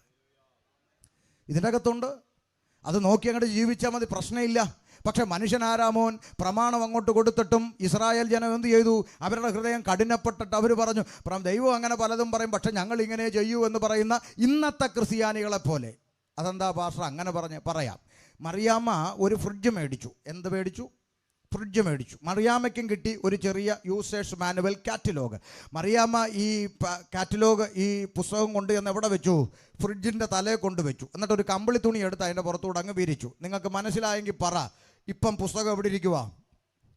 ഫ്രിഡ്ജിൻ്റെ മുകളിൽ കമ്പിളി തുണിയുടെ അടിയിൽ അങ്ങനെ ഇരിക്കുക. ഒരു 2-3 ദിവസം കഴിഞ്ഞപ്പോൾ പുതിയ ഫ്രിഡ്ജല്ലേ, ഫ്രീസറിൻ്റെ അകത്ത് ഐസ് കയറി കട്ട പിടിച്ചങ്ങ് നിറഞ്ഞു. ഇത് കണ്ട മറിയാമ്മ അടുക്കളയിലോട്ട് പോയി നല്ല മുനയുള്ളൊരു പിച്ചാത്തി എടുത്തുകൊണ്ട് കത്തി എടുത്തുകൊണ്ട് ഈ ഐസ് കട്ട കുത്തി ഇളക്കാൻ വേണ്ടി വരിക. അപ്പം അവിടെ കൊച്ചുമോൻ അവിടെ നിൽപ്പുണ്ട്. അവൻ പറഞ്ഞു, അമ്മാമ്മ കത്തിയായിട്ട് അവിടെ പോന്നു. എടാ ഫ്രീസറിൻ്റെ അകത്ത് ഐസ് കട്ട പിടിച്ചെന്ന്, അത് കുത്തി പൊളിക്കാൻ. ഉടനെ ചെറുക്കൻ പറയും, എൻ്റെ അമ്മാമ്മ ഏത് കാലത്താണ് ജീവിക്കുന്നത്, എന്നാടാ കുഴപ്പം എന്നാ? എൻ്റെ അമ്മാമ്മ ഈ ഫ്രീസറിൻ്റെ അകത്ത് ഐസ് കട്ട പിടിച്ചാൽ മുനയുള്ള കത്തിയോ പിച്ചാത്തിയോ കമ്പിയോ സൂചിയോ ഒന്നും കൊണ്ട് കുത്തരുത്. അതിനാ കുത്തിയ അതിൻ്റെ അകത്ത് ഗ്യാസ് നിറച്ച ചെറിയ കുഴലുകളാണ് ഈ ഫ്രീസറിൻ്റെ അകത്ത് പോയിക്കൊണ്ടിരിക്കുന്നത്. അതുകൊണ്ടാണ് ഈ വെള്ളം തണുക്കുന്നത്. അപ്പോൾ ഇതിനകത്ത് മുനയുള്ള വല്ലതും ഇട്ട് കുത്തിക്കഴിഞ്ഞ് അതിനകത്ത് ഹോള് വീണാൽ ഈ ഗ്യാസ് ലീക്കാവും. പിന്നെ ഈ ഫ്രീസർ എന്ത് ചെയ്യില്ല, ഉപയോഗിക്കാൻ വർക്ക് ചെയ്യത്തില്ല, അത് ചീത്തയാകും. അപ്പോൾ പിന്നെ എന്ത് വേണമെന്നാ അത് ആ കമ്പനിക്കാർ പറയുന്നത്, അത് കുറച്ച് നേരം അതിൻ്റെ അതിൻ്റെ പവർ സ്വിച്ച് ഓഫ് ചെയ്തിട്ട് അതിൻ്റെ ആ ഐസ് കട്ട പിടിച്ചതൊക്കെ അത് അലിയിച്ച് കളയണം. അല്ലാതെ ഈ മുനയുള്ളതൊന്നും ഇട്ട് കുത്തരുന്ന. ഇത് പുസ്തകം എന്ത് ചെയ്യും, പുസ്തകം എവിടെ ഇരിപ്പുണ്ട്? ആ ഫ്രിഡ്ജിൻ്റെ തലയിൽ ഇരിപ്പുണ്ട്. ഉടനെ കൊച്ചു ചെറുക്കൻ പറഞ്ഞു, വല്ലപ്പോഴും എങ്കിലും അതെടുത്തൊന്ന് വായിക്കമ്മച്ചി എന്ന് പറഞ്ഞു. ഉടനെ ഈ അമ്മാമ്മ പറഞ്ഞ ഡയലോഗ് കേൾക്കണോ? പിന്നെ പുസ്തകത്തിൽ അങ്ങനെ എന്തെല്ലാം പറയും. ഞാൻ ഇത് ഇന്നും ഇന്നലെയും തുടങ്ങിയ കുത്തല്ല, ഞങ്ങളുടെ വലിയപ്പച്ചൻ്റെ കാലം തൊട്ട് ഈ കുത്ത ഇങ്ങനെ കുത്തു. കുത്ത് അല്ല, ഇപ്പം നമ്മളെന്ത് പറയാനാ? മനസ്സിലായോ? ഇങ്ങനെയാണ് ചില ക്രിസ്ത്യാനികൾ. എന്താ ബൈബിൾ അങ്ങനെ എന്തെല്ലാം പറയും, പക്ഷേ ഞങ്ങളിത് പണ്ട് കാലം തൊട്ട് ഞങ്ങളുടെ അപ്പച്ചന്മാരുടെ കാലം തൊട്ട് ഇങ്ങനെയാണ് ചെയ്യുന്നത്, ഇങ്ങനെ ചെയ്യൂ എന്ന് പറഞ്ഞിട്ട് ഈ വേദപുസ്തകം എടുത്ത് ഷോക്കേഴ്സിൻ്റെ അകത്ത് കൊണ്ടുവച്ച് കറണ്ട് ചാർജിൻ്റെ കോപ്പിയും കരവടച്ചതിൻ്റെ രസീതും തൊഴിലുറപ്പിൻ്റെ ചീട്ടും നോട്ടീസും പിന്നെ കെട്ടിയവൻ എടുത്തുകൊണ്ട് പോയി കുടിക്കാതിരിക്കാൻ ചില്ലറ പൈസയും ഇതെല്ലാം കൊണ്ട്, കാരണം അങ്ങേര് ജീവനുണ്ട് ബൈബിളിൽ തൊടത്തില്ലല്ലോ. അപ്പോൾ ഇതെല്ലാം കൊണ്ടുവച്ച് ഷോക്കേഴ്സിൽ കൊണ്ടുവച്ച് ബൈബിൾ എടുത്ത് ചന്ദനത്തിരിയും കത്തിച്ച് പുകച്ച് ചെമ്പരത്തിപ്പൂവും പറിച്ചിട്ട് അവിടെ വെച്ചേച്ച് ഈ റോഡേ കൂടെ ഓലക്കാലം പിടിച്ചുകൊണ്ട് നടക്കുന്നത് കാണാം. അപ്പം ഞാനിങ്ങനെ അതിശയിച്ചു പോവുക. കാരണം ഓലമടലും പിടിച്ചുകൊണ്ട് പോകുന്നത് അഭിമാനം. ആകാശം മാറിയാലും ഭൂമി ഒഴിഞ്ഞു പോയാലും വള്ളിപുള്ളി മാറ്റം വരാത്ത ദൈവത്തിൻ്റെ തിരുവചനം നെഞ്ചോട് ചേർത്ത് പിടിച്ചുകൊണ്ട് പോകുന്നവരെ കണ്ടാൽ ഇച്ചീച്ചി. എനിക്കിത് ഇപ്പോഴും മനസ്സിലായിട്ടില്ല. ഈ ഓലക്കാലം കൊണ്ടുപോകുന്നതൊക്കെ ഭയങ്കര സന്തോഷം. പിന്നെ ഇപ്പം ഗുണ്ട് പൊട്ടിക്കുന്നു, പടക്കം പൊട്ടിക്കുന്നു, പോരാഞ്ഞതിന് ഇപ്പം റിമി ടോമിയുടെ ഗാനമേളയൊക്കെ ആയിപ്പോൾ. ആര് മാനസാന്തരപ്പെടാനാണോ എന്തോ, ഏതായാലും വചനധ്യാനമല്ലേ, നടക്കട്ടെ. അപ്പോൾ ഇതൊക്കെ എങ്ങനെയാണെന്നൊന്നും നമുക്ക് പിടികിട്ടുന്നില്ല. പക്ഷെ പുസ്തകത്തിലേക്ക് നോക്കാൻ പറഞ്ഞാൽ ആ പുസ്തകത്തിൽ അങ്ങനെ എന്തെല്ലാം എന്ന് പറയുന്ന പോലെ ഇതുപോലെ തന്നെയായിരുന്നു ഇസ്രായേൽ ജനം. പ്രമാണം അവരുടെ കയ്യിലുണ്ടെങ്കിലും അവർ ദൈവത്തിൻ്റെ കൽപ്പനയ്ക്ക് വിരോധമായി സഞ്ചരിച്ചു. മനസ്സിലായോ? അപ്പോൾ ദൈവം എന്ത് ചെയ്തു? മോശയോട് പറഞ്ഞു, ഈ പ്രമാണം കൊടുത്തിട്ടൊന്നും ഈ ജനം മാനസാന്തരപ്പെടുന്നില്ല, ഇതിലെ കൽപ്പനകൾ അനുസരിച്ച് ഈ ജനം ജീവിക്കുന്നില്ല, ഇതിലെ യാഗങ്ങളും വഴിപാടുകളും അർപ്പിച്ച അനന്തരം പിന്നെയും ജനം പാപത്തിലേക്ക് പോകുന്നു. അപ്പം എന്താ വഴി? മോശയോട് പറഞ്ഞു, ഒരു താമ്രസർപ്പത്തെ മരുഭൂമിയിൽ ഉണ്ടാക്കാൻ പറഞ്ഞു. എന്തിനാണ്? മരണകരമായ നിലയിൽ അഗ്നിസർപ്പത്തിൻ്റെ കടിയേറ്റ് മനുഷ്യൻ മരണത്തിലേക്ക് പോകുമ്പോൾ, ശ്രദ്ധിച്ച് കേട്ടോണം ഞാൻ പറയുന്നത്. ആമേൻ. മനുഷ്യൻ അഗ്നിസർപ്പത്തിൻ്റെ കടിയേറ്റ്, ദൈവത്തിൻ്റെ കോപമാകുന്ന അഗ്നിസർപ്പത്തിൻ്റെ കടിയേറ്റ് മനുഷ്യൻ മരണത്തിലേക്ക് പോകുമ്പോൾ മോശ മരുഭൂമിയിൽ ഉയർത്തിയിരിക്കുന്ന ആ താമ്രസർപ്പത്തിലേക്ക് ഒരു നാണയത്തിട്ട് കൊടുക്കാതെ, 1 കിലോമീറ്റർ നടക്കാതെ, ഒരു മെഴുകുതിരി കത്തിക്കാതെ, ഒരു ഗ്ലാസ് പാനീയം കുടിക്കാതെ, ഒരു ഔഷധവുമില്ലാതെ മരിക്കാനായി മരണത്തിലേക്ക് പോകുന്ന മനുഷ്യൻ ഉയർത്തപ്പെട്ട ആ താമ്രസർപ്പത്തിലേക്ക് ഒന്ന് നോക്കിയാൽ അവന് മരണം മാറി അവൻ ജീവനിലേക്ക് വരും. നിങ്ങൾ ഇന്ന് വരെ ചിന്തിച്ചിട്ടുണ്ടോ എന്തിനാ ദൈവം മോശയോട് ഇങ്ങനെ ഒരു പരിപാടി ചെയ്യാൻ പറഞ്ഞേ? നിങ്ങൾ മനസ്സിലാക്കണം. അത് മനസ്സിലാക്കിയാൽ തീരാവുന്നതേ ഉള്ളൂ സുവിശേഷം. എന്താ സംഭവം? നരകത്തിൻ്റെ മരണത്തിലേക്ക് പോകുന്ന മനുഷ്യൻ ഒരു നാണയത്തൊട്ട് കൊടുക്കാതെ, 1 കിലോമീറ്റർ നടക്കാതെ, ഒരു മെഴുകുതിരി കത്തിക്കാതെ, 1 രൂപ ചെലവില്ലാതെ കാൽവരിയിൽ ഉയർത്തപ്പെട്ട യേശുക്രിസ്തുവിൻ്റെ ക്രൂശിലേക്ക് നോക്കിയാൽ നരകത്തിൻ്റെ മരണത്തിൽ നിന്ന് അവന് നിത്യജീവനിലേക്ക് പ്രവേശിക്കാൻ കഴിയും. വിശ്വാസത്താലുള്ള രക്ഷയുടെ ഒരു ഡെമോ അതാണ് മരുഭൂമിയിൽ മോശ മുഖാന്തരം കാണിച്ചു കൊടുത്തത്. അപ്പം നിങ്ങൾ ചോദിക്കും, അതിപ്പം താങ്കളുടെ ചിന്തയല്ലേ അങ്ങനെ? വീണ്ടും എൻ്റെ അടുത്ത് വാസ്റ്റേ എങ്ങനെയാണ് ചോദിച്ചു. അച്ചായനോട് ഉണ്ടാക്കിയത് മാത്രമേ പറഞ്ഞോളൂ. അതെ. അതിന് ശേഷം എന്തോ സംഭവിച്ചെന്ന് വല്ലതും അറിയാവോ? എന്നാൽ വായിക്കുക 2 രാജാക്കന്മാരുടെ പുസ്തകം 18-ാം അധ്യായം 1 മുതൽ. ഇനി സംശയമുള്ളൊരു വല്ല എണ്ണവിളയിലുണ്ടെങ്കിൽ അങ്ങ് മാറിക്കോട്ടെ, ഒന്ന് വായിച്ചാട്ടെ. 2 രാജാക്കന്മാർ 18-ന്റെ 1 മുതൽ. ഇസ്രായേൽ രാജാവായ ഏലായുടെ മകനായ ഹോശയുടെ മൂന്നാം ആണ്ടിൽ യഹൂദ രാജാവായ ആഹാസിന്റെ മകൻ ഹിസ്കിയാവ് രാജാവായി. നല്ല കാര്യല്ലേ? നല്ല കാര്യം. അടുത്തത്, അവൻ വാഴ്ച തുടങ്ങിയപ്പോൾ അവൻ 25 വയസ്സായിരുന്നു. അവൻ രാജാവായത് എത്ര വയസ്സിലാ? പറ, മനസ്സിലായവരുണ്ടോ എന്ന് നോക്കട്ടെ. എത്ര വയസ്സിൽ? 25 വയസ്സിൽ പുള്ളി രാജാവായി. അടുത്ത വാക്ക്, അവൻ യെരൂശലേമിൽ 29 സംവത്സരം വാണു. 25 വയസ്സിൽ രാജാവായവൻ എത്ര വർഷം ഭരിച്ചു? 29 വർഷം ഭരിച്ചു. അടുത്തത്, അവന്റെ അമ്മയ്ക്ക് അബി എന്ന പേർ. അതിനെന്നാ നല്ല പേരല്ലേ? അവന്റെ അമ്മയുടെ പേര് അബി എന്നാണ്. ആയിക്കോട്ടെ. അവൾ സഖരിയാവിന്റെ മകളായിരുന്നു. ആയിക്കോട്ടെ, നമുക്ക് തന്നെ അവൻ സഖരിയാവിന്റെ മകളായിരുന്നു. ആയിക്കോട്ടെ. അവൻ തന്റെ പിതാവായ ദാവീദ് ചെയ്തതുപോലെ യഹോവയ്ക്ക് പ്രസാദമായുള്ളത് ചെയ്തു. ഹിസ്കിയാവ് എന്ന് പറഞ്ഞ രാജാവ് യഹോവയായ ദൈവത്തിന് പ്രസാദമുള്ള കാര്യങ്ങളാ ചെയ്തതെന്ന്. എന്നാ പിന്നെ ഒന്ന് അറിയണമല്ലോ. ഞങ്ങളും കാത്തിരിക്കുക എങ്ങനെ ദൈവത്തെ പ്രസാദിപ്പിക്കാന്ന് ഇതുവരെ കണ്ടുപിടിക്കാനായിട്ടിരുന്നു. ഒന്ന് പറഞ്ഞതാ വേഗം. വായിച്ചോ. അവൻ പൂജാഗിരികളെ നീക്കി. കിടക്കുന്നു. പൂജാഗിരികളെ നീക്കി, വിഗ്രഹസ്തംഭങ്ങളെ തകർത്ത്, അശേര പ്രതിഷ്ഠകളെ വെട്ടിമുറിച്ച്, മോശ ഉണ്ടാക്കിയ താമ്ര സർപ്പത്തെയും ഉടച്ചു കളഞ്ഞു. കിടക്കുന്നു.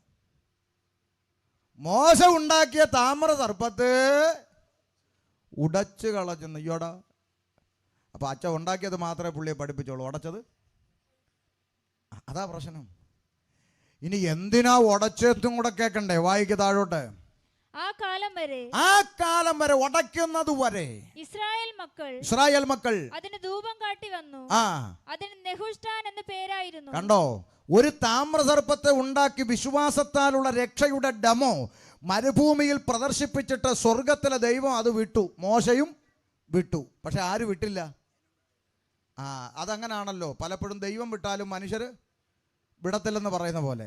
പണ്ടൊരു അച്ഛനും കബ്യാരും കൂടെ വഴി പോകുമ്പോൾ പള്ളിയിലൊരു വിശ്വാസി പെങ്കൊച്ച് ഇങ്ങോട്ട് വരുന്നു. ഇപ്പോൾ ഒരു ഇടുങ്ങിയ പാലമായിരുന്നു. അപ്പം ഈ പെങ്കൊച്ച് ആ പാലം പൊളിഞ്ഞിരിക്കുന്നതുകൊണ്ട് നല്ലവനായ പുരോഹിതൻ പറഞ്ഞു, മോളെ നീ അങ്ങനെ വരല്ലേ, അത് താഴെ. പുരോഹിതൻ അപ്പുറത്തോട്ട് ചെന്ന് ആ പെങ്കൊച്ചിനെ കൈക്ക് പിടിച്ച് ആ പാലത്തെ അത് വീഴാതെ ഇപ്പുറത്തോട്ട് കൊണ്ടുവന്ന് അതിനെ കടത്തി വിട്ടു. കൊച്ച് അതിൻ്റെ വഴിക്കും പോയി. അച്ഛനും കപ്പ്യാരും കൂടെ പള്ളിയിലോട്ടും പോയി. പള്ളിയിൽ അവിടെ ചെന്നപ്പോഴത്തേക്ക് കപ്പ്യാർ പറയുക, എന്നാലും എൻ്റെ അച്ഛോ എന്നാടാ അല്ല എന്നാലും അച്ഛൻ ആ പെങ്കൊച്ചിൻ്റെ കൈക്ക് പിടിച്ചത് ശരിയായില്ലെന്ന്. ഉടനെ പുരോഹിതൻ പറഞ്ഞു, എൻ്റെ പൊന്നു കപ്പ്യാരെ, പാലം കടന്നപ്പോഴേ ഞാൻ ആ കൈ വിട്ടു, എന്നിട്ട് നീ ഇതുവരെ പാലം കടന്നപ്പോഴേ അച്ഛൻ കൈ വിട്ടു, പക്ഷെ കപ്പ്യാർ വിട്ടിട്ടില്ല എന്ന് പറഞ്ഞ പോലെ ഇവിടെ ദൈവത്തിൻ്റെ പദ്ധതി മോശയിലൂടെ വെളിപ്പെടുത്തിയിട്ട് ദൈവം വിഷയം വിട്ടു, മോശയും വിട്ടു. ആര് വിട്ടില്ല? ഇസ്രായേൽ ജനം വിട്ടില്ല. ഇസ്രായേൽ ജനം അതിനെ പൊക്കി എടുത്തുകൊണ്ട് വന്നൊരു കണ്ണാടി കൂട് അടിച്ച് അതിൻ്റെ അകത്താക്കി അതിനൊരു പേര് വിട്ടു, നെഹുഷ്ഠാൻ എന്നൊരു പേര് വിട്ടിട്ട് അതിൻ്റെ മുമ്പിൽ എന്താ ആട്ടാൻ തുടങ്ങി? ധൂപം ഇട്ട് ആട്ടാൻ തുടങ്ങി. ഇപ്പം അങ്ങനെ കണ്ണാടി കണ്ട ഉടനെ ആട്ടും. ധൂപം ഇട്ട് ആട്ടാൻ തുടങ്ങി. ധൂപം ഇട്ട് ആട്ടിയപ്പോൾ തമ്പുരാൻ പറഞ്ഞു ഉടയ്ക്കടാന്ന് പറഞ്ഞു. അങ്ങനെയാ ഉടച്ചത്. മനസ്സിലായോ? അതുകൊണ്ട് വഞ്ചിക്കപ്പെട്ടിരിക്കുന്നവരുണ്ടെങ്കിൽ വേദപുസ്തകം വല്ലപ്പോഴും എടുത്തൊന്ന് വായിക്ക്. ഇതുപോലെ 100 കണക്കിന് സത്യങ്ങൾ നിങ്ങളുടെ കണ്ണിൽ വെളിപ്പെട്ട് വരും. അത് കഴിഞ്ഞപ്പോൾ വിശ്വാസത്താലുള്ള രക്ഷയുടെ ഡെമോ മരുഭൂമിയിൽ കാണിച്ചു കൊടുത്തിട്ട് സ്വർഗത്തിലെ ദൈവം അടുത്ത പദ്ധതി എന്താ? പ്രവാചകന്മാരെ രംഗത്തിറക്കി ജനത്തോട് വിളിച്ചു പറഞ്ഞു. എന്താ വിളിച്ചു പറഞ്ഞത്? പ്രവാചക ശബ്ദം ഘനഗംഭീരമായി മുഴങ്ങി. യെശയ്യാ പ്രവാചകൻ രംഗത്ത് വന്ന് പറഞ്ഞു, മനുഷ്യവർഗത്തെ അവരുടെ പാപങ്ങളിൽ നിന്ന് രക്ഷിപ്പാൻ സാക്ഷാൽ ദൈവം വേഷത്തിൽ മനുഷ്യനായി ലോകത്തിലേക്ക് ഇറങ്ങി വരാൻ സ്വർഗീയ പദ്ധതി ഒരുങ്ങുന്നു. അതിന്റെ തെളിവായി കന്യക ഗർഭിണിയായി ഒരു മകനെ പ്രസവിക്കും. കണ്ടോ? അതാണ് പ്രവാചകൻ. പെന്തിക്കോസുകാർക്ക് ഇഷ്ടമുള്ള ഒരു വകുപ്പായത് പറ. എന്നെ ആരും മിണ്ടാത്ത പ്രവാചകൻ. ഉപവാസ പ്രാർത്ഥന ഉണ്ടെങ്കിൽ ചർച്ചയിൽ കൂടി നമുക്ക് ആരെ വിളിക്കണ്ടേ? ഉടനെ പറയും നമുക്ക് സുരേഷ് ഭാഷ വിളിക്കാം. പുള്ളി ദൂത് പറയുമോ? ഇപ്പോൾ കമ്മിറ്റി ആദ്യം ചോദിക്കുന്നത്. പണ്ടങ്ങനല്ല. പണ്ട് ചോദിക്കും വചനം പ്രസംഗിക്കുമോ? അങ്ങനെ ആയിരുന്നു. പുള്ളി നന്നായിട്ട് വചനം പ്രസംഗിക്കുമെന്നായിരുന്നു പണ്ട്. ഇപ്പോൾ അതല്ല. ഇപ്പം എന്ത് പറയും? ദൂത് പറയുമോ? ദൂത് പറയുമെങ്കിൽ ഞങ്ങൾ ജോലിയൊക്കെ ലീവ് എടുത്തിട്ട് വചനമാണേ വേണ്ട. അത് ഞങ്ങളിപ്പോൾ കേട്ട് ദൂത്. അപ്പോൾ ഈ പാവങ്ങൾ വിചാരിച്ചു വച്ചിരിക്കുന്നത് പ്രവചനം എന്ന് പറഞ്ഞാൽ എന്താന്നാ? നടുവേദന, പല്ലുവേദന, ഉളുക്ക്, പിരിപ്പ്, തരിപ്പ്, കാലുകളുടെ മുട്ടുകൾക്ക് വേദന ഇട്ടുകൊണ്ട് കുനിയാൻ പറ്റത്തില്ലെന്ന് വാദിച്ചു കൊണ്ട് നിൽക്കുന്ന ഇതുപോലെ ചില വാട്ടന്മാരിറങ്ങിയിട്ടുണ്ട്. ഇതാണ് പ്രവചനമെന്നാണ് ഈ പാവങ്ങൾ പഠിച്ചു വച്ചേക്കുന്നത്.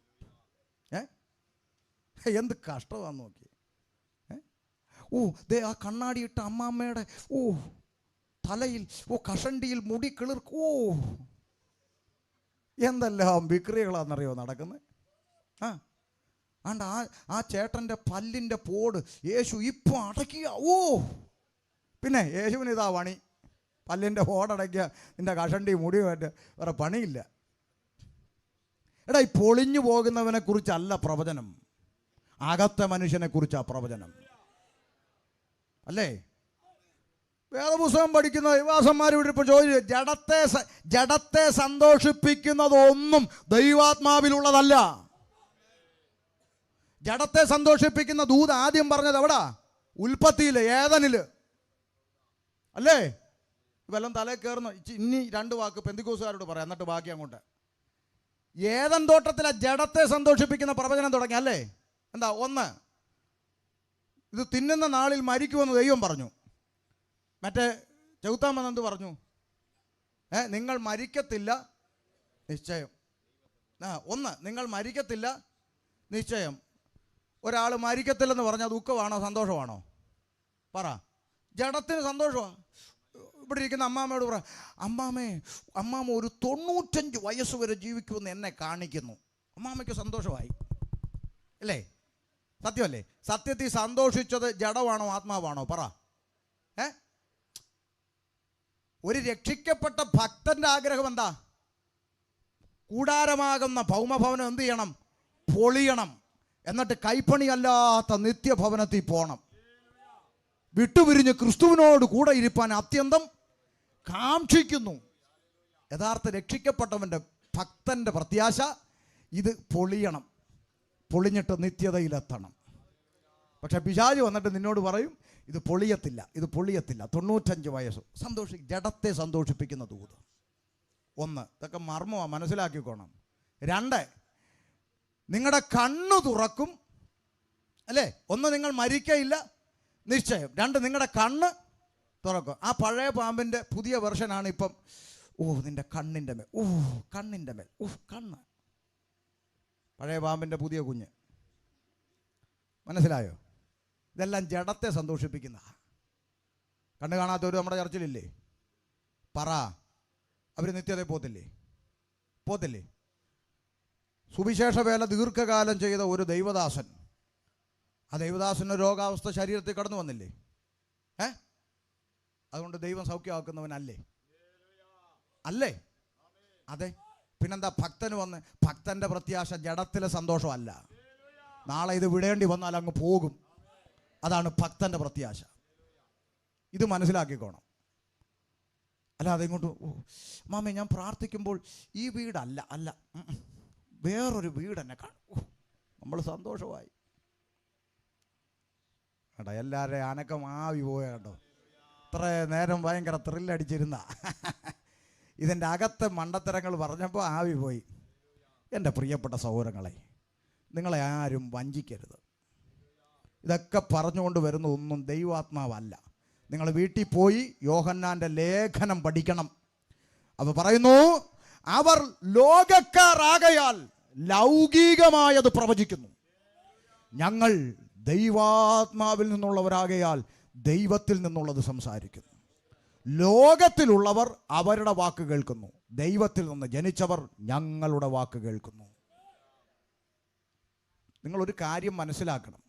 ഇവിടെ ദൈവമില്ല എന്ന് പറയുന്ന നിരീശ്വരവാദി ഈ തിരുവനന്തപുരം ജില്ലയിൽ ഓഡി കാറിലും BMW-ലും ബെൻസിലും കറങ്ങി നടന്ന് 10-15 നില ഫ്ലാറ്റിലും കാറിലും ഓടിച്ചാടി സഞ്ചരിക്കുന്നു. ആര്? ദൈവം ഇല്ലെന്ന് പറയുന്ന നിരീശ്വരവാദി ഇവിടെ 10 നില ഫ്ലാറ്റിൽ ഓടി കാറിൽ നടക്കുമ്പോഴാണ് ഇവിടെ ഒരു മാരുതിയും കിട്ടിയിട്ട് ഒന്ന് വിറപ്പിക്കുന്നത്.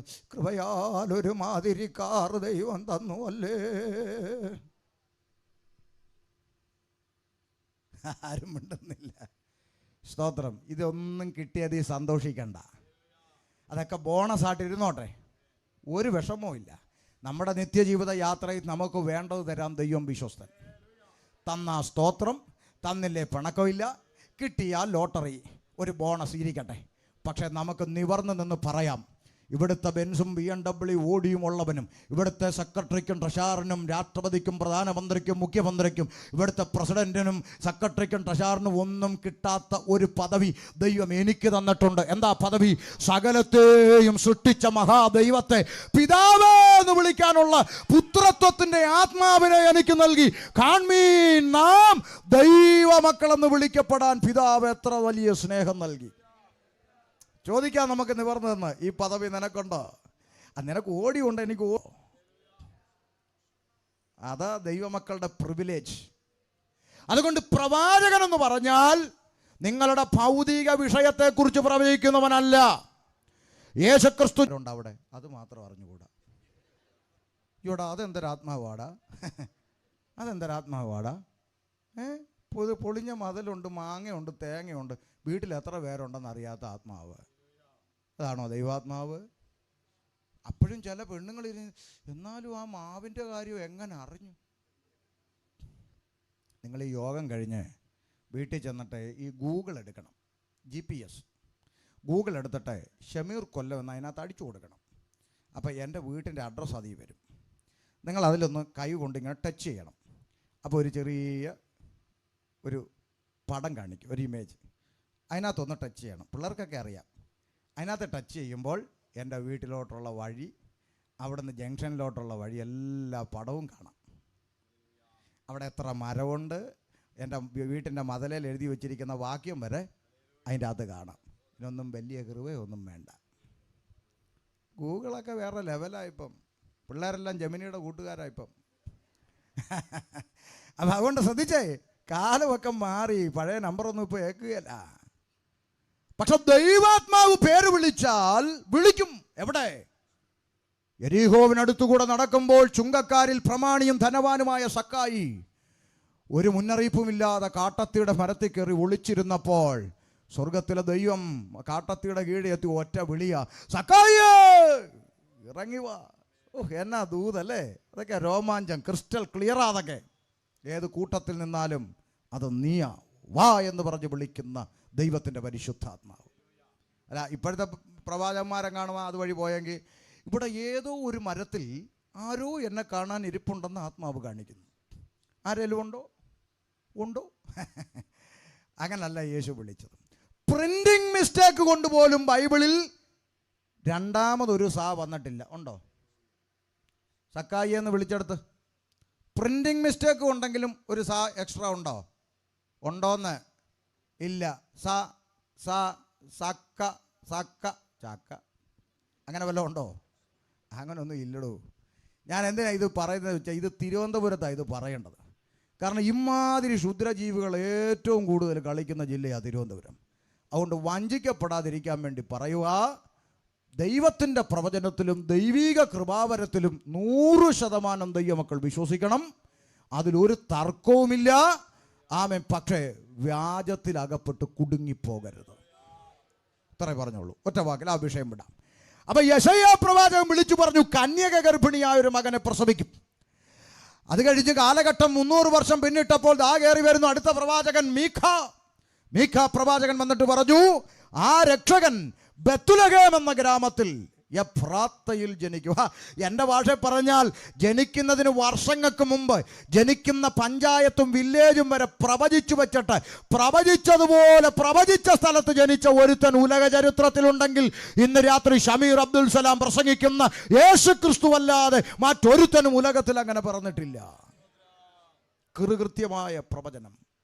യേശു ക്രിസ്തു മാനവരാശിയുടെ പാപത്തിന് പരിഹാരം വരുത്താൻ മനുഷ്യനായി ലോകത്തിലേക്ക് ഇറങ്ങി വന്നു. ബെത്ലഹേം എഫ്രാത്തയിൽ ജനിച്ചു. 30 വയസ്സുവരെ അമ്മയപ്പന്മാർക്ക് കീഴടങ്ങി ജീവിച്ച് മാതൃകയുള്ള ജീവിതം കാണിച്ചു തന്നു. 33 തിരുവയസ്സിൽ പാപത്തിൻ്റെ ശമ്പളമാകുന്ന മരണമെന്ന ശിക്ഷാവിധി അത് സ്വന്തം ചുമലിൽ ഏറ്റെടുത്തുകൊണ്ട് കാൽവരിയുടെ കൊലക്കളത്തിലേക്ക് എൻ്റെ കർത്താവ് നടന്നു കയറി. ഇന്ന് രാത്രി പുറം കണ്ണടച്ചകക്കണ്ണ് തുറന്ന് കാൽവരിയിലേക്ക് നോക്കിയാൽ ഒരു കാഴ്ച കാണാം. ആയിരങ്ങളിൽ 10,000ങ്ങളിൽ സുന്ദരനായവൻ, വെണ്മയും ചുവപ്പുമുള്ള എൻ്റെ പ്രിയൻ. കണ്ടോ കണ്ടോ, യെശയ്യാവ് വിളിച്ചു പറഞ്ഞു, അവനെ കണ്ട ആളല്ല എന്ന് തോന്നുമാറ് അവൻ വിരൂപനായി തീർന്നു. അവന് രൂപഗുണമില്ല, അവന് കണ്ടാൽ ആഗ്രഹിക്കത്തക്ക സൗന്ദര്യമില്ല. പതിനായിരങ്ങളിൽ സുന്ദരനായവൻ എങ്ങനെ ഇങ്ങനെയായെന്ന് ചോദിച്ചാൽ എൻ്റെയും നിൻ്റെയും പാപത്തിന് പരിഹാരം വരുത്തുവാൻ കൊലക്കളത്തിൽ പരമയാഗമായി മാറുന്ന കാഴ്ച. യേശുക്രിസ്തുവിന്റെ ഭൗതിക ശരീരം അരിമത്യക്കാരനായ യോസേഫിന്റെ കല്ലറയ്ക്കൽ അടക്കം ചെയ്യപ്പെട്ടു. ഇന്ന് രാത്രി ഞാൻ ഇങ്ങനെ പറയാം എണ്ണവിള ദേശത്തോട്, 3 ആണി കൊണ്ട് അരിമത്യക്കാരനായ യോസേഫിന്റെ കല്ലറ കൊണ്ട് എൻ്റെ യേശു അവസാനിച്ചിരുന്നെങ്കിൽ, 3 ആണി കൊണ്ട് അവസാനിച്ച യേശുവിനെ പ്രസംഗിക്കാൻ ഷമീർ വരത്തില്ല. 3 ആണി കൊണ്ട് അവസാനിച്ച യേശുവിന് വേണ്ടി പാടാൻ ഇവിടെ ഒരു കൊയർ ടീം ഉണ്ടാവത്തില്ല. 3 ആണി കൊണ്ട് അവസാനിച്ച യേശുവിന് വേണ്ടി ഇവിടെ ഒരു കൺവെൻഷൻ പന്തൽ ഉയരത്തില്ല. പിന്നെ എന്തുകൊണ്ട് ഞങ്ങൾ പാടുന്നു, എന്തുകൊണ്ട് പ്രസംഗിക്കുന്നു? ഞങ്ങൾ പാടുന്നതും പ്രസംഗിക്കുന്നതും കുമ്പനാട്ടും എടത്തുവായിലും പരുമലയിലും കുരിശുമലയിലും അടഞ്ഞു കിടക്കുന്ന ഒരു കല്ലറ വാതിക്കൽ നിന്നല്ല, കണ്ണാടിക്കൂടിന്റെ മുമ്പിലല്ല, മറിച്ച് ഉലക മഹാന്മാർ അഖിലരും ഒരുപോൽ കല്ലറയ്ക്കകത്തൊടുങ്ങി ഒതുങ്ങി കിടക്കുമ്പോൾ ഇന്ന് രാത്രി ഞാൻ പ്രസംഗിക്കുന്ന യേശുക്രിസ്തു പാതാളത്തെ ജയിച്ചു, മരണത്തെ ജയിച്ചു, ലോകത്തെ ജയിച്ചു, പിശാചിനെ ജയിച്ചു. യേശുക്രിസ്തു ഉയർത്തെഴുന്നേറ്റു. ഹല്ലേലൂയ! യേശു ഉയർത്തെഴുന്നേറ്റു. ഇന്ന് രാത്രി 8:45 ആ യേശുക്രിസ്തു ജീവിക്കുന്നു എന്ന് വിശ്വസിക്കുന്നവർ പന്തലിനകത്തുണ്ടെങ്കിൽ കരങ്ങൾ ഉയർത്തി ദൈവത്തിന് മഹത്വം കൊടുക്കാൻ ശക്തിയോടെ ഞാനൊന്ന് കാണട്ടെ. ഈ 8:45 യേശു ഇന്നും ജീവിക്കുന്നത് വിശ്വസിക്കുന്നവർ ഇതിൻ്റെ അകത്തുണ്ട്, കരമുയർത്തിപ്പിടിച്ച് ഞാനൊന്ന് കാണട്ടെ. ഹല്ലേലൂയ! എന്ത് സന്തോഷമാണ് പാസ്റ്റർ അല്ലേ, എന്തൊരു സന്തോഷം അല്ലേ. ഇവരെല്ലാം വിശ്വസിക്കുക യേശു ഇപ്പോഴും ജീവിക്കുന്നല്ലേ. ഒത്തിരി സന്തോഷമുണ്ട്. കാരണം ഞങ്ങളുടെ നാട്ടിൽ പല ക്രിസ്ത്യാനികളുടെയും വീട്ടിൽ യേശു ചത്തുകുത്തി ഭിത്തിയല്ല. സത്യമായിട്ടും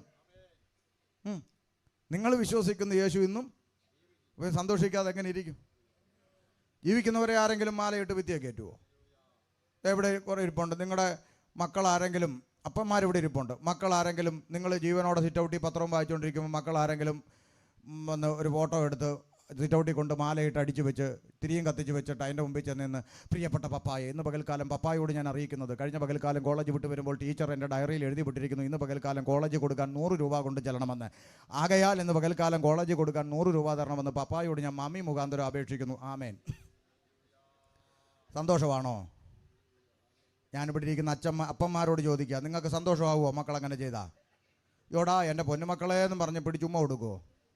അങ്ങോട്ട് ഇല്ല. ഒരു വടിയെടുത്ത് 2 അടി കൊടുത്തിട്ട് വടി കൊണ്ടുപോലെ ഇരിക്കുന്ന എന്നെ എടുത്ത് ഭിത്തിയെ വെച്ചേച്ച് 100 രൂപ തരാനോ ഓടടാന്ന് പറയത്തില്ലയോ? പറയും. ചിരിക്കാൻ പറഞ്ഞതല്ല.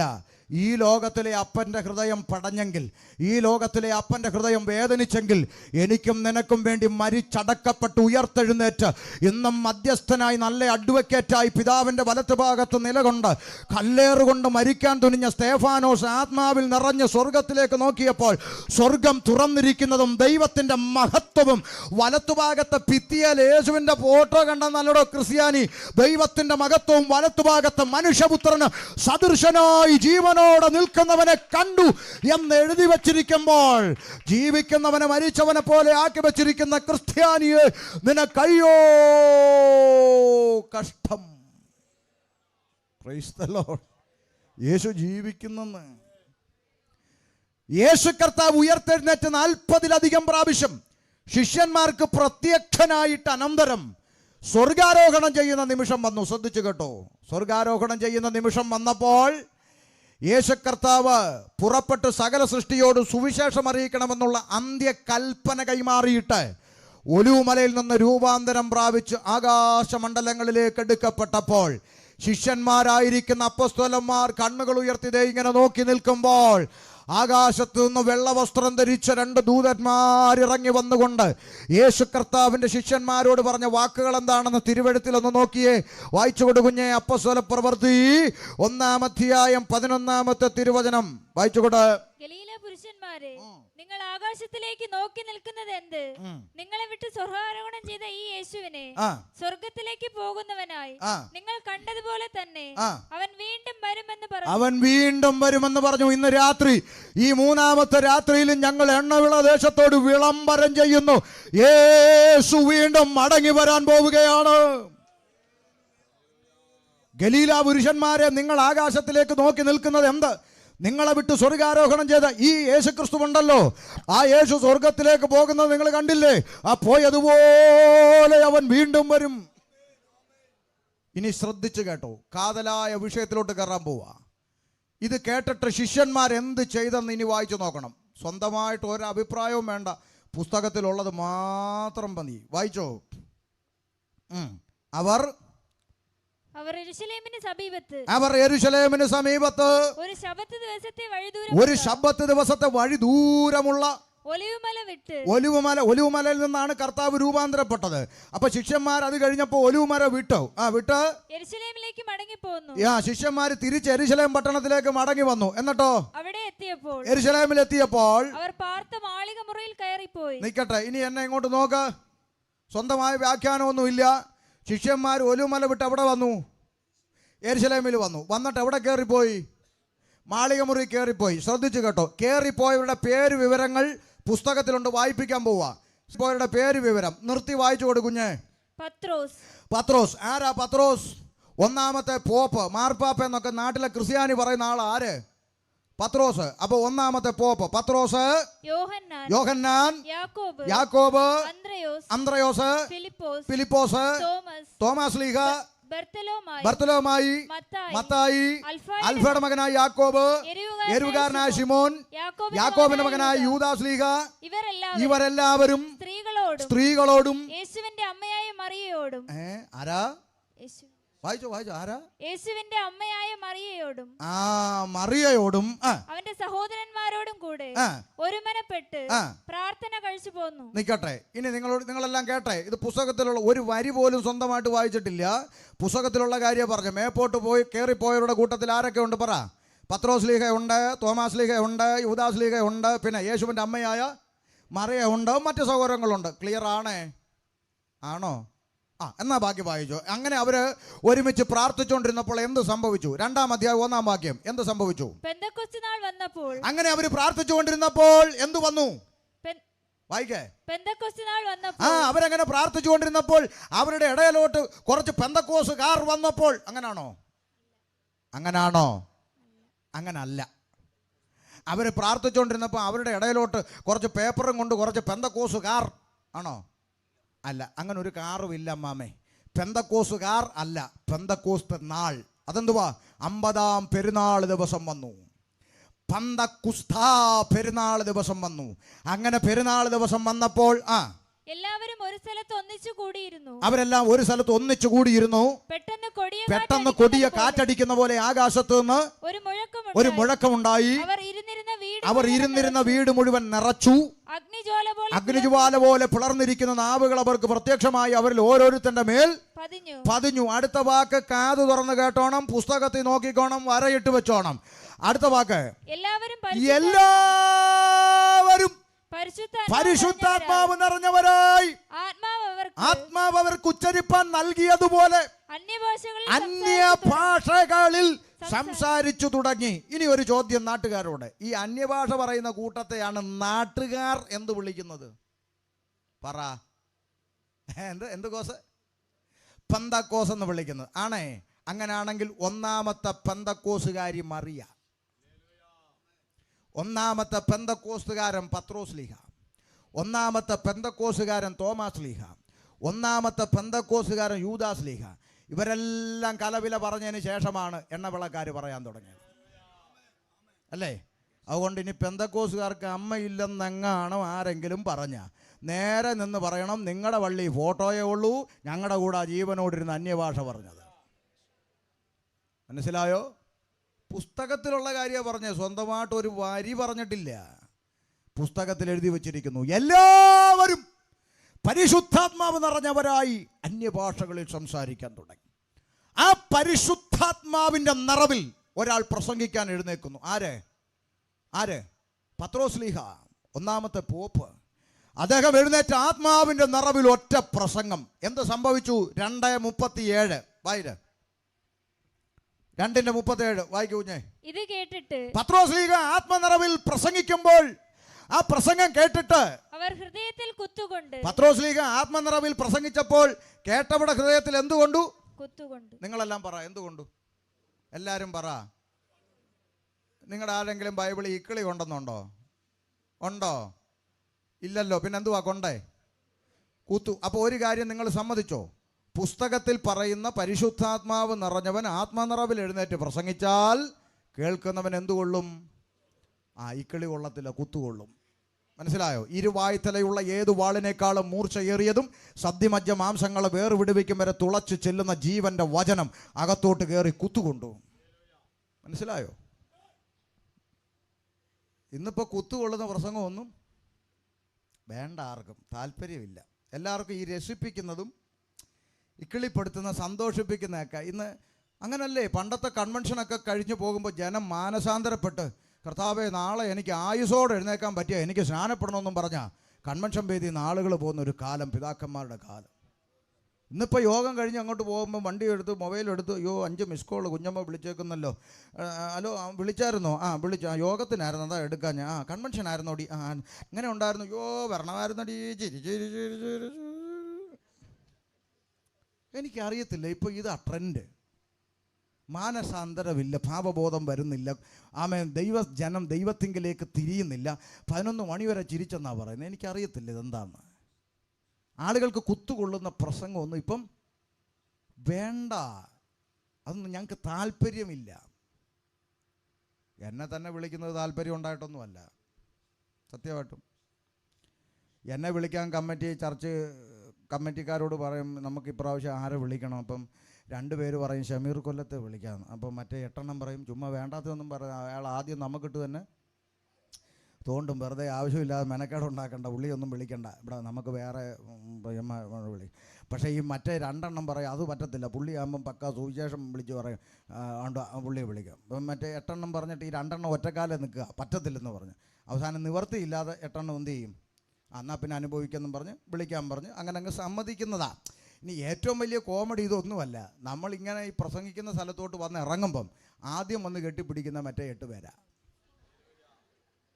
വന്നേച്ച് പറയും, പാസ്റ്റർ ഇവിടെ ഇറക്കാൻ ഞങ്ങളാ. പിന്നെ നീ ആരാ മോനെന്ന് എനിക്ക് നല്ലപോലെ അറിയാമല്ലോ. ഇമാതിരി കളികളാണ് ഇതിൻ്റെ അകത്ത്. ഈ ചർച്ചിലെ കാര്യമല്ല കേട്ടോ, പെന്തക്കോസുകാർ പ്രസംഗത്തിന് വിളിക്കുന്ന കാര്യം പറഞ്ഞത്. കാര്യം വിളിച്ചാൽ ഇതല്ലേ പറയുക. പുസ്തകത്തിലുള്ളത് പറയുമ്പോൾ പറ്റുന്നില്ല. രസിപ്പിക്കാനും ത്രസിപ്പിക്കാനും ഇക്കിളിപ്പെടുത്താനും അല്ല ദൈവത്തിൻ്റെ വചനം. ദൈവത്തിൻ്റെ വചനം മാനസാന്തരത്തിലേക്ക് നയിക്കുന്നതാണ്. ഹൃദയത്തിനകത്ത് കുത്തുകൊണ്ടപ്പോൾ അവരെന്ത് ചെയ്തു? പ്രസംഗിച്ച ഉപദേശിയുടെ കൊങ്ങായിക്ക് പിടിച്ചെന്നല്ല കേട്ടോ, പിന്നെന്താ? വായിക്ക് അടുത്ത വാക്ക്. പത്രോസിനോടും അവർ കുത്തുകൊണ്ട് പത്രോസിനോടും ശേഷം അപ്പോസ്തലന്മാരോടും സഹോദരന്മാരായ പുരുഷന്മാരെ ഞങ്ങൾ എന്ത് ചെയ്യേണ്ടു എന്ന് ചോദിച്ചു. ഞങ്ങൾ എന്ത് ചെയ്യണം? നിങ്ങൾ ഓരോ വാക്കും പ്രസംഗിച്ചുകൊണ്ടിരിക്കുമ്പോൾ എൻ്റെ ചങ്കത്ത് കുത്തുകൊള്ളുകയായിരുന്നു. ദൈവം എന്നോടാ സംസാരിച്ചുകൊണ്ടിരുന്നത്. പറ, ഞങ്ങൾ എന്ത് ചെയ്യണം? കണ്ടോ, ജനം ദൈവത്തിങ്കലേക്ക് തിരിയുക. ഞങ്ങൾ എന്ത് ചെയ്യണം? അടുത്ത വാക്ക്. പത്രോസ് അവരോട്, പോപ്പ് അവരോട്, നിങ്ങൾ മാനസാന്തരപ്പെട്ട് നിങ്ങളുടെ പാപങ്ങളുടെ മോചനത്തിനായി ഓരോരുത്തൻ യേശുക്രിസ്തുവിന്റെ നാമത്തിൽ സ്നാനമേൽപ്പിൻ. നിങ്ങൾ കേട്ടോ? എല്ലാവരും കേട്ടോ? പോപ്പ് പറഞ്ഞ ഒന്നാമത്തെ പ്രസംഗം, നിങ്ങളുടെ പാപമോചനത്തിനായി ഓരോരുത്തൻ മാനസാന്തരപ്പെട്ട് സ്നാനപ്പെടാൻ. മനസ്സിലായോ? ഇതാരാ പറഞ്ഞേ? പെന്തിക്കോസുകാരുണ്ടാക്കി വെച്ച പരിപാടി അല്ലിത്. ഒരു നാണയത്തുട്ട് കൊടുക്കാതെ, 1 കിലോമീറ്റർ നടക്കാതെ പാപമോചനം വേണമെങ്കിൽ എന്ത് ചെയ്യാൻ പറഞ്ഞു? മാനസാന്തരപ്പെട്ട് സ്നാനപ്പെടാൻ.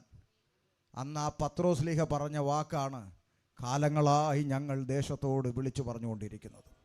ഒരു വാക്ക് പോലും ഞങ്ങൾ വ്യാജം ചേർത്തിട്ടില്ല, ഒരു വാക്ക് പോലും ഞങ്ങൾ കൂട്ടിച്ചേർത്തിട്ടില്ല. പത്രോസ്ലീഹായുടെ പ്രസംഗം സത്യസന്ധമായി ഏറ്റെടുത്തുകൊണ്ട് ഇന്നും തെരുവോരങ്ങളിൽ ഞങ്ങൾ വിളംബരം ചെയ്യുന്നു. പാപമോചനം വേണോ? 1 രൂപ ചെലവില്ല. ഒരിടത്തും വലിഞ്ഞു കയറണ്ട, മുട്ടയിലടയണ്ട, മുട്ടിലെ തൊലി കളയണ്ട. 1 രൂപ ചെലവില്ല. നീ മാനസാന്തരപ്പെട്ട് സ്നാനപ്പെട്ടാൽ നിനക്ക് പാപമോചനം തരാമെന്ന് പറഞ്ഞത് എണ്ണവിള ചർച്ചിലെ പാസ്റ്ററല്ല, ഷമീർ കൊല്ല ഉപദേശിയല്ല, ഇവിടെ ഇരിക്കുന്ന ആൽബിൻ പാസ്റ്ററല്ല. ആ സന്ദേശം ലോകത്തോട് വിളിച്ചു പറഞ്ഞത് കർത്താവിൻ്റെ കൂടെ നടന്ന് അധികാരം കൈമാറപ്പെട്ട പത്രോസ്ലീഹ എന്ന പുരോഹിതനാണ്. അദ്ദേഹം വിളിച്ചു പറഞ്ഞു, മാനസാന്തരപ്പെട്ട് സ്നാനമേൽപ്പിൻ. മനസ്സിലായോ നിങ്ങൾക്ക്? ഇനിയും തലയിൽ കയറുന്നില്ലേ? ഇത് കേൾക്കുമ്പോൾ ചില ആളുകൾ വന്നിട്ട് പറയും, പാസ്റ്ററേ നല്ല പ്രസംഗമായിരുന്നു, മാനസാന്തരപ്പെട്ട് സ്നാനപ്പെടണമെന്ന് പറഞ്ഞു, നന്നായി, അത് കറക്റ്റാ, അത് അച്ഛൻ സ്നാനപ്പെട്ടോ? പിന്നെ ഞങ്ങളൊക്കെ കുഞ്ഞിലെയോ പിന്നെ കുഞ്ഞുവാവയായിരുന്നപ്പോഴേ ഞങ്ങൾ സ്നാനപ്പെട്ട. അത് ശരി, അപ്പം മാനസാന്തരമോ? അത് വളരുമ്പം. വേദപുസ്തകം എന്താ പറഞ്ഞത്? മാനസാന്തരപ്പെട്ടു സ്നാനമേൽപ്പിൻ. ആദ്യം നടക്കേണ്ട എന്താ? മാനസാന്തരം. നല്ല നാടൻ നാട്ടുഭാഷ പറഞ്ഞാൽ ചത്തവനെ എടുത്ത് കുഴിച്ചിടുക എന്നാണ് പത്രോസ്ലീഹ പറഞ്ഞത്. മാനസാന്തരം എന്ന് പറഞ്ഞാൽ പഴയ മനുഷ്യനെ മരിപ്പിച്ചു. ഒരുവൻ ക്രിസ്തുവിലായാൽ അവൻ അതാ പുതിയ മനുഷ്യൻ. പഴയതിനെ കൊണ്ടുപോയി വെള്ളത്തിൽ കുഴിച്ചിടുന്ന ശുശ്രൂഷയാണ് വേദപുസ്തകം പറയുന്ന സ്നാനം. ചത്തവനെ എടുത്ത് കുഴിച്ചിടുക, അതാണ് സ്നാനം. ഉടനെ പറയാണ്, സ്നാനം കുഴിച്ചിടലൊക്കെ ആദ്യമേ അങ്ങ് നടത്തി, പിന്നെ ചാവുന്ന എപ്പോഴാണ്? വളർന്നിട്ട് ചാകാന്ന്. മാനസാന്തരപ്പെട്ട് സ്നാനപ്പെടണം. മാനസാന്തരം ആദ്യം നടക്കണം. മാനസാന്തരമെന്ന് പേപ്പറിൽ എഴുതി കാണിച്ചാൽ പോലും മനസ്സിലാകാത്ത കൊച്ചിനെ എടുത്ത് ഒക്കത്ത് വെച്ച്, നേക്ക് 2000 വർഷം കർത്താവായ യേശുക്രിസ്തു നിന്റെ പാപത്തിന് വേണ്ടി വന്നെന്നും മരിച്ചെന്നും അടക്കപ്പെട്ടെന്നും നിന്നെ ചേർക്കാൻ വീണ്ടും വരുമെന്നും കുഞ്ഞേ നീ വിശ്വസിക്കുന്നുവോ? കുഞ്ഞ് അല്ലേ? ഉണ്ടെന്നില്ല. കുഞ്ഞ് വാതുറന്ന് പറയണം, യെസ് ഐ ബിലീവ് ദാറ്റ്, ഞാനത് വിശ്വസിക്കുന്നു.